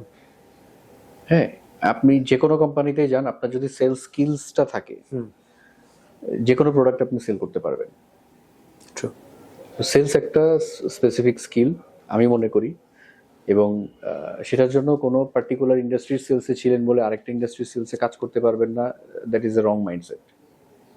হ্যাঁ, সো আমার মেসেজটা হচ্ছে এরকম রাখতে চাচ্ছি যে এই কিছু কিছু জায়গা আছে যে আপনার মধ্যে যদি ওই কোয়ালিটি থাকে, হ্যাঁ, যে okay you can sell anything, আর একজন সেলস পার্সনের পার্টিকুলারলি ওই রকমই মাইন্ডসেট থাকে, নাইলে সে ভালো সেলস পার্সন হতে পারে না। হ্যাঁ, সে যে কোনো এই কাপ বলেন, এই ব্যানারটা বলেন, সব সেল করে দিতে পারবে, মানে এই টেবিল বলেন, সবই সেল করে দিতে পারবে। সে তার ওই মাইন্ডসেট থাকতে হয়। হ্যাঁ, যে এটা দেখে বলবে বা যে না, এটা আমি করি নাই কোনোদিন, এটা পারবো না, then he is not a sales person. Marketing এর ক্ষেত্রেও ওই অ্যাক্টিভেশন থেকে শুরু করে পিআর বলেন, হ্যাঁ, ইভেন্ট অর্গানাইজিং বলেন, ব্র্যান্ডিং বলেন, এই জিনিসগুলো কিন্তু মানে কোর সেক্টর থেকে সবই মানে মিলে অনেক। যে কোনো অর্গানাইজেশন হয়তো কোনো অর্গানাইজেশন আপনার ব্র্যান্ডিং কম করে, কোনো অর্গানাইজেশন বেশি করে। যারা B2C বিজনেস করে তারা এই সাইডটাতে বেশি ফোকাস করে, যারা B2B বিজনেস করে তাদের আবার দেখবেন মার্কেটিং এর অ্যাক্টিভিটি কম থাকে, রাইট তারা হয়তো বড় বড় ইভেন্ট অর্গানাইজ করছে, সেখানে তার B2B ক্লায়েন্টদেরকে সে ইনভাইট করে খাওয়াচ্ছে, রাইট বা Strategy নেক্সট টা ইয়ার একটু আলাদা হয়। হ্যাঁ একটু স্ট্র্যাটেজি ডিফারেন্ট হয় এই। Right okay great. আমরা অনুষ্ঠানের একেবারে শেষ পর্যায়ে কাছাকাছি, আর একটা বিষয় জানার ছিল যে মোর্শেদ ভাইয়ের কোনো এইচআর এই ইন্ডাস্ট্রিতে একটা লম্বা সময়ের জার্নি, এবং অল্প সময়ে আমরা যদি বলি যে একটা এই সেক্টরের একটা সর্বোচ্চ পর্যায়ে আপনি কাজ করছেন, আলহামদুলিল্লাহ, এটা খুবই ভালো আলহামদুলিল্লাহ। একটা বিষয়। এই ক্ষেত্রে আপনার কোনো ওয়েল উইশার্স বা এটা যদি বলতে হয় মানে আমার লাইফে যারা আলহামদুলিল্লাহ, all the blessings are from one and only আল্লাহ সুবহানাহু ওয়া তাআলা। সেই সাথে আমার ক্যারিয়ারের শুরুতে যেমন আমি দু একজনের নাম মেনশন করেছি। আমার ফার্স্ট যে বস ছিল মুন্তাসির ভাই, ওনার কথা যদি একটু বলি যে উনি লাইক আমি যে গ্রো করছি, হি ইজ সামওয়ান যে এটাকে এনজয় করে, গ্রেট। যে ওনার একজন দেখেন ওনার কাছ থেকে এই কোয়ালিটিটা শেখা। প্লাস আমার এই অর্গানাইজেশনের যে বস ছিল, ফার্স্ট এই অর্গানাইজেশনের যে ফার্স্ট আমার হেড অফ এইচআর ছিল, সিএচআরও ছিল mister Zafar Sadek, same kind of person. এবং ওনার ক্ষেত্রে যদি বলি যে উনি আরো মোর এমপ্লয়ির ক্ষেত্রে এমপ্যাথেটিক ছিলেন। আচ্ছা মানে জাফর ভাই যখন চাকরি ছেড়ে যায়, তখন আমার মনে হয় যে এমন কোনো ওনার সাবঅর্ডিনেট নাই যে কাঁদে নাই। বিশাল একটা it's a great achievement for any boss. সন্দেহে। হ্যাঁ, তারপর ধরেন ওভার দ্য ক্যারিয়ার যদি বলি, আমি অনেক মানে ভালো ভালো মেন্টর লিডার্স আমি পেয়েছি। এটাও একটা আমি বলবো লাক, আলহামদুলিল্লাহ। হ্যাঁ, কায়সার ভাইয়ের সাথে কাজ করেছি র্যাঙ্কনে, শাহরিয়ার ভাইয়ের সাথে কাজ করেছি, বনি ভাইয়ের কথা বলেছি, আলতাফ ভাই একজন আছেন, তিনিও একজন ওয়েল উইশার আমার। তারপরে আমি এখানে রিয়াদ ভাইয়ের সাথে কাজ করেছি, ভেরি সিজনড এইচআর প্রফেশনাল। আচ্ছা আর জাফর ভাইয়ের থেকে তো মনে করেন আমি যে কমপ্লায়েন্স রিলেটেড কাজগুলো জাফর ভাইয়ের থেকে শেখা। আচ্ছা আচ্ছা হ্যাঁ, মানে উনি হাতে ধরে শেখানোর মতো শিখাইছেন। আচ্ছা, তারপরে আমার ইভেন আমি লেটার অন এই অর্গানাইজেশনে ধরেন আমার পরের যে বস ছিল আমাদের কান্ট্রি এমডি ছিল, এখন একজন কান্ট্রি এমডি আছে, he is a Chinese person. So lot of learning আমি পেয়েছি বা পাচ্ছি। এবং আমার এখন যে গ্রুপ সিপিও আছে, he is also a Chinese based in Singapore. আচ্ছা আচ্ছা তার আগেও একজন ছিল চাইনিজ। এক একটা ইন্ডিভিজুয়ালের না এক এক ধরনের কোয়ালিটি থাকে, একদম। এবং as a subordinate you should take all the positive things from those person. আপনার যে লাইন ম্যানেজার থাকবে, যেমন আমার এখন লাইন ম্যানেজার, ওর নাম হচ্ছে ডাস্টিন, আচ্ছা ভেরি ফ্রেন্ডলি, আচ্ছা ভেরি ফ্রেন্ডলি, কোঅপারেটিভ, অ্যান্ড মানে ডেটা ড্রিভেন। হ্যাঁ, attention to detail is quite good. আচ্ছা তারপর এর আগে একজন ছিল শ্রীলঙ্কান, তার সাথে মানে মনে হয় ফ্রেন্ডশিপটাই বেশি ছিল। আচ্ছা and he was very strong as well as a leader, আচ্ছা very as a group's chief people officer, একটা strong personality লোক। আচ্ছা আচ্ছা as a junior বলেন, সাবঅর্ডিনেট বলেন, সবার সিনিয়রদের থেকে শেখা উচিত। হ্যাঁ, সো আমি মনে করি আমার এন্টায়ার জার্নিতে ইনশাল্লাহ ফিউচারেও হয়তো থাকবে, যতদিন বেঁচে থাকবো বা যতদিন কাজ করবো, so I will try in every phase of my life to learn from my seniors. হ্যাঁ, so and that should be, আমি বলে না যে মৃত্যু পর্যন্ত শিখে যাও। সো এই বেসিক যে লেসনগুলো আমরা ছোটবেলায় শুনে থাকি বড়দের কাছ থেকে, এগুলোই কিন্তু অ্যাকচুয়ালি লাইফের মানে মূল নির্যাস। হ্যাঁ, এগুলো যদি একটু মানুষ মেনে চলে, সব জায়গায় সে ইনশাল্লাহ ভালো করতে পারবে। মানে যেটা বুঝতে পারলাম যে মোর্শেদ ভাই আপনার লাইফে আসলে ইম্প্যাক্ট ফেলার মতো, বা মানে আপনি ইউ আর সো লাকি যে কিছু অবশ্যই লিডারদের সাথে আপনার কাজ করার সুযোগ হয়েছে, এবং সেখান থেকে আপনি ভার্সেটাইল নলেজ গুলো আপনি গেদার করতে পেরেছেন, এবং অ্যাজ ওয়েল অ্যাজ আমি যদি বলি মানে সহযোগিতা সবকিছু, এটা আসলে কিন্তু ভাগ্যের বিষয়। এই সাপোর্ট পাওয়াটা অনেক বড় ব্যাপার, অনেক বড় ব্যাপার, অনেক বড়। মোর্শেদ ভাই, আমাদের একটা বার্নিং কোশ্চেন আছে, সেটা হচ্ছে আমরা একটা এমন একটা সিচুয়েশন মধ্যে যাচ্ছি, মানে আমাদের মানে দেশের সার্বিক অবস্থা যদি বলি, এবং গ্লোবালিও একই অবস্থা চলতেছে, যে জব মার্কেটের একটা খুব বাজে একটা অবস্থার মধ্যে যাচ্ছি, বিশেষ করে প্রতি বছর শত শত গ্র্যাজুয়েটরা বের হচ্ছে, বাট তাদের জন্য সেই পরিমাণ জব বরাদ্দ আছে কিনা আমি জানি না, এবং পাশাপাশি তারা স্কিলডও কিনা সেটাও আমি জানি না, বাট তারা সার্ভাইভ করতেছে নতুনভাবে কিছু করার জন্য। এই ক্ষেত্রে সরকারের জায়গা থেকে আমি যদি বলি, মানে একটা দেশের রাষ্ট্র ব্যবস্থার জায়গা থেকে কি করা উচিত এই জব মার্কেটটাকে স্ট্যাবল পজিশন আনার জন্য? পাশাপাশি আপনারা যারা আছেন এই ইন্ডাস্ট্রিতে, মানব সম্পদ নিয়ে যারা কাজ করেন, আহ, আপনাদের মতো প্রতিষ্ঠানগুলো যারা আছেন, তারা কি কি ধরনের ইনিশিয়েটিভ গুলো নেওয়া উচিত বলে আপনি মনে করেন? খুবই ভালো একটা কোশ্চেন করেছেন, ভেরি ইম্পর্টেন্ট আই থিঙ্ক। সরকারের জায়গা থেকে আমি বলবো যে আমার মনে হয় যেটা প্রাইভেটাইজেশনের দিকে বেশি ঝোঁকটা আসা উচিত। হ্যাঁ, সো প্রাইভেটাইজেশনে গেলে আপনি দেখবেন যে দেখেন একটা ব্যবসা প্রতিষ্ঠান সবসময় চাবে যে প্রফিট করি, সো সে প্রফিট করার জন্যই কিন্তু তার ব্যবসাটাকে ওয়েল অর্গানাইজ রাখবে, এবং তার ব্যবসা যত ফ্লারিশ করবে এমপ্লয়মেন্ট অপরচুনিটি তত বাড়বে। সো দেখেন, গভর্নমেন্ট যদি প্রাইভেটাইজেশনের দিকে ফোকাস করে, then they will get this benefit.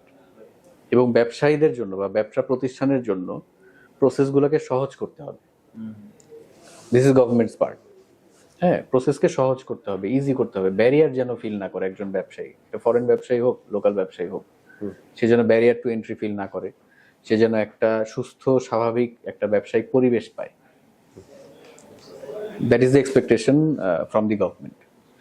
আর ব্যবসা প্রতিষ্ঠানের ক্ষেত্রে যদি বলেন, ব্যবসা প্রতিষ্ঠানরা যদি এই ফ্লেক্সিবিলিটি গুলা পায়, এই সুবিধাগুলা পায়, তখন সে তার ব্যবসা যত গ্রো করবে এমপ্লয়মেন্ট তত বাড়বে। হ্যাঁ, এই গেল বিজনেস লাইনের থেকে। আর এটা আবার রাতারাতি কিন্তু পরিবর্তন সম্ভব না। সেই জন্য কি করা লাগবে, যারা ধরেন ওয়ার্কফোর্সরা যারা এডুকেশন নিয়ে বের হচ্ছে, তাদের উচিত হবে যে জবের পেছনে না থেকে নিজে স্বাবলম্বী হওয়ার চেষ্টা করা, এন্টারপ্রেনারশিপ বা এই ধরনের কিছু। দেখেন আমাদের এই মানে আমাদের কান্ট্রির কথাই আমি বলি, যেই মাইন্ডসেটটা আমাদের অবশ্যই পরিবর্তন করা উচিত টু গ্রো, সেটা হচ্ছে গিয়ে যে লোকে কি বলবে। হ্যাঁ, আমি হয়তো এলাকায় একটা দোকান দিতে চাচ্ছি কাপড়ের, কিন্তু আমি চিন্তা করতেছি যে আমার এলাকাবাসী কি বলবে। এই যে নেগেটিভ থিঙ্কিংটা, এটা করলে কেউ ব্যবসা শুরুই করতে পারবে না। হ্যাঁ, সো মানে নতুনদেরকে বলবো যে আরো সাহসিকতার পরিচয় দিতে এবং কোনো কিছু শুরু করতে। ব্যবসায় হচ্ছে রিজিকের 9 ভাগ, চাকরিতে 1 ভাগ, বাস্তব। হ্যাঁ, সো শুরু করেন না ছোট থেকে, কে কি বললো একটু ইগনোর করেন। সো ব্যবসা যদি করতে পারে, সে আরো 10টা লোককে হায়ার করবে 2 বছরের মধ্যে, 1 বছরের মধ্যে, 6 মাসের মধ্যে, হু নোস। হ্যাঁ, সো যে কোনো কিছু শুরু করে দেওয়া উচিত। ইয়াংদের ওই সুযোগটা থাকে রিস্ক নেওয়ার। 40-45 এজ হয়ে যাওয়ার পরে সেই রিস্ক নেওয়ার কিন্তু সেই সুযোগও থাকে না। সুযোগ থাকলেও মানে সেই সুবিধা বা তখন ফেল করলে তখন মানে ক্ষতিটারও বেশি, সেকেন্ড অপশন আর থাকে না তো। হ্যাঁ, সো ইয়াংদেরকে অ্যাডভাইস থাকবে ইয়াংদের প্রতি যে রিস্ক নিতে, শুরু করতে, এবং সর্বোপরি আপনি যদি নিজে পরিবর্তন হন, নিজের জায়গা থেকে নিজেকে পরিবর্তন করেন, সৎ থাকেন, অনেস্ট থাকতে হবে, নিজের মধ্যে সততা থাকতে হবে, সততার মাধ্যমে কাজগুলো করেন। হ্যাঁ, এইটা হচ্ছে গিয়ে ভেরি ইম্পর্টেন্ট, মানে আমি মনে করি মেসেজ ইয়াংদের প্রতি, যে দুর্নীতি বা অনৈতিক জায়গাতে না যাওয়া এবং সততার সাথে কাজ করা। নিজে যদি ঠিক হন, আপনার মতো আপনি নিজেকেই শুধরান। আপনার মতো যদি আরো 10 জন এভাবে চিন্তা করে, তাহলে সবাই কিন্তু একসাথেই ভালো হয়ে গেল। তখন আপনাকে আর আরেকজনকে ভালো করার দরকার নেই, আপনি নিজেকেই ঠিক করেন। একদম, এটা হচ্ছে আমার message. That's great. Young, fresh, overall ইন্ডাস্ট্রিতে যদি আমি বলি, আপনার কাছে একটা বিষয় জানার থাকবে, ইয়ংরা আপনাদের মতো যারা লিডার আছে ইন্ডাস্ট্রি, যারা একদম ইনিশিয়াল লেভেল থেকে আজকে একটা পর্যায়ে মোর্শেদ ভাই আসছেন, আপনাদেরকে অনেকে ফলো করে এবং আপনাদেরকে দেখে কিন্তু এই পেশায় আসে, বা মাল্টিপল লিডার্স যারা আছে ইন্ডাস্ট্রিতে, তাদেরকে দেখে অনুপ্রাণিত হয়। নতুন প্রজন্ম যারা আছে, তাদের উদ্দেশ্যে আপনার কি মেসেজ থাকবে? ওই যে বললাম, প্রথম কথা হচ্ছে কি নিজের মধ্যে লার্নিং একটা টেন্ডেন্সি রাখতে হবে। হ্যাঁ, এই যে ইন্সপায়ারেশন নেওয়া, হ্যাঁ, আমি ইন্সপায়ারেশন নিব কার কাছ থেকে? সে আমি 10 বছর পরে নিজেকে ওই জায়গায় দেখতে চাই। ব্যবসায়ীদের ক্ষেত্রে ব্যবসার কিছু ইন্সপিরেশন থাকে আলাদা, কর্পোরেট সেক্টরের ক্ষেত্রে আলাদা, জবের ক্ষেত্রে আলাদা। হ্যাঁ, সো একটা হচ্ছে গিয়ে অন্যের প্রতি শ্রদ্ধাশীল থাকা। আর আমি একটা মেসেজ দেই সবাইকে বা ইয়াংদেরকে যে never be proud but be grateful. অহংকার পতনের মূল, এটা মাথায় রাখতে হবে। প্রাউড হওয়ার কিছুই নেই। সবকিছু, everything is temporary in this world. একদম। So be grateful to almighty and to others. Those who are surrounding you, be grateful to everyone. আপনি রেসপেক্ট দেন, রেসপেক্ট পাবেন, আপনার কোনো ক্ষতি হবে না। সো এই ধরনের কিছু ভালো মাইন্ডসেট ক্যারি করতে হয় ভেতরে, ঠিক আছে? সো এই জায়গাগুলোতে আরো যে বললাম যে হিংসা, মানে নেগেটিভ যা আছে আমরা যেগুলো জানি পড়ি, এগুলোকেই অ্যাভয়েড করে চলতে হবে। একদম। হ্যাঁ, মানে ভালো, আপনি সহজ পথে চিন্তা করবেন, সহজ রাস্তায় চলবেন, সোজা রাস্তায় চলবেন। এত কমপ্লিকেটেড চিন্তা করার দরকার নাই। মানে যত কমপ্লিকেটেড মনে করবেন তত কমপ্লিকেটেড হয়ে যাবে, তত কমপ্লিকেশনের মধ্যে পড়ে যাবে, লাইফটা কমপ্লেক্স হয়ে যাবে। সোজা রাস্তায় চলার চেষ্টা করেন, সহজ পথ অনুসরণ করেন। That is the simplest advice I can give. That's great. আমরা অনুষ্ঠানের একেবারে শেষ পর্যায়ে আপনার কাছে যেটা জানতে চাইবো, আমরা ইন্ডাস্ট্রিজ ইনসাইডার ব্রিগেড বা যাকে আমরা আইআইবি বলি, আমরা বেসিক্যালি কাজ করছি হচ্ছে গিয়ে cross industry collaboration, training and development, mentorship program সহ আরও অনেক কিছু, এবং তরুণদের নিয়ে কাজ করছি। পাশাপাশি ক্রস ইন্ডাস্ট্রিতে যারা এন্ট্রি টু মিড লেভেল পর্যায়ে যারা সার্ভাইভিং একটা সিচুয়েশনে আছে তাদের জন্য কাজ করি। আপনাদের মতো ইন্ডাস্ট্রি লিডার যারা আছেন তাদের ইনসাইটসগুলোর মাধ্যমে হোক বা মেন্টরশিপ বা ট্রেনিং এর মাধ্যমে হোক। তো আইআইবি নিয়ে যদি আপনার কিছু বলার থাকে। না, ডেফিনেটলি আমি মানে রিয়েলি হ্যাপি যে আপনিও একজন ইয়াং এবং আইআইবির সাথে সংযুক্ত আছেন, বা আপনাদের মতো যারাই আছে সংযুক্ত। আমি মনে করি এই ধরনের আরো বেশি ফ্লারিশ হওয়া উচিত এই ধরনের প্রোগ্রামসের। হ্যাঁ, ওই যে বললাম যে আমাদের ঘাটতিটা হচ্ছে গিয়ে, আমার যেটা ধারণা যে মানে যত নেগেটিভ নিউজ আমরা দেখছি আজকাল, হ্যাঁ, আমাদের দেশেই, এটা খুবই কষ্টদায়ক। মানে অনেক ড্রাস্টিক খারাপ জিনিসগুলো সামনে আসতেছে, হ্যাঁ, যেগুলো খুব কষ্ট লাগে। এগুলোর একমাত্র কারণ হচ্ছে গিয়ে শিক্ষার অভাব। একদম। সো আপনি ধরেন একটা ইনিশিয়েটিভ নিলেন, এর মাধ্যমে 10 জন এই যে লিডার বলেন, যাই বলেন, তাদের মেসেজগুলো পৌঁছে দিচ্ছেন সব জায়গায়। It's a huge thing. মানে এটা ধরেন কাইন্ড অফ আমার স্বপ্ন পূরণ করছেন আপনি, যেটা হয়তো আমি চাচ্ছি যে হ্যাঁ এই কথাগুলো আরো 1000 লোক জানুক, 1000 জন স্টুডেন্ট শুনুক এবং তারা কিছু অ্যাডপ্ট করুক। ওখান থেকে 1000 থেকে 10 জনও যদি কিছু অ্যাডপ্ট করে, আলহামদুলিল্লাহ।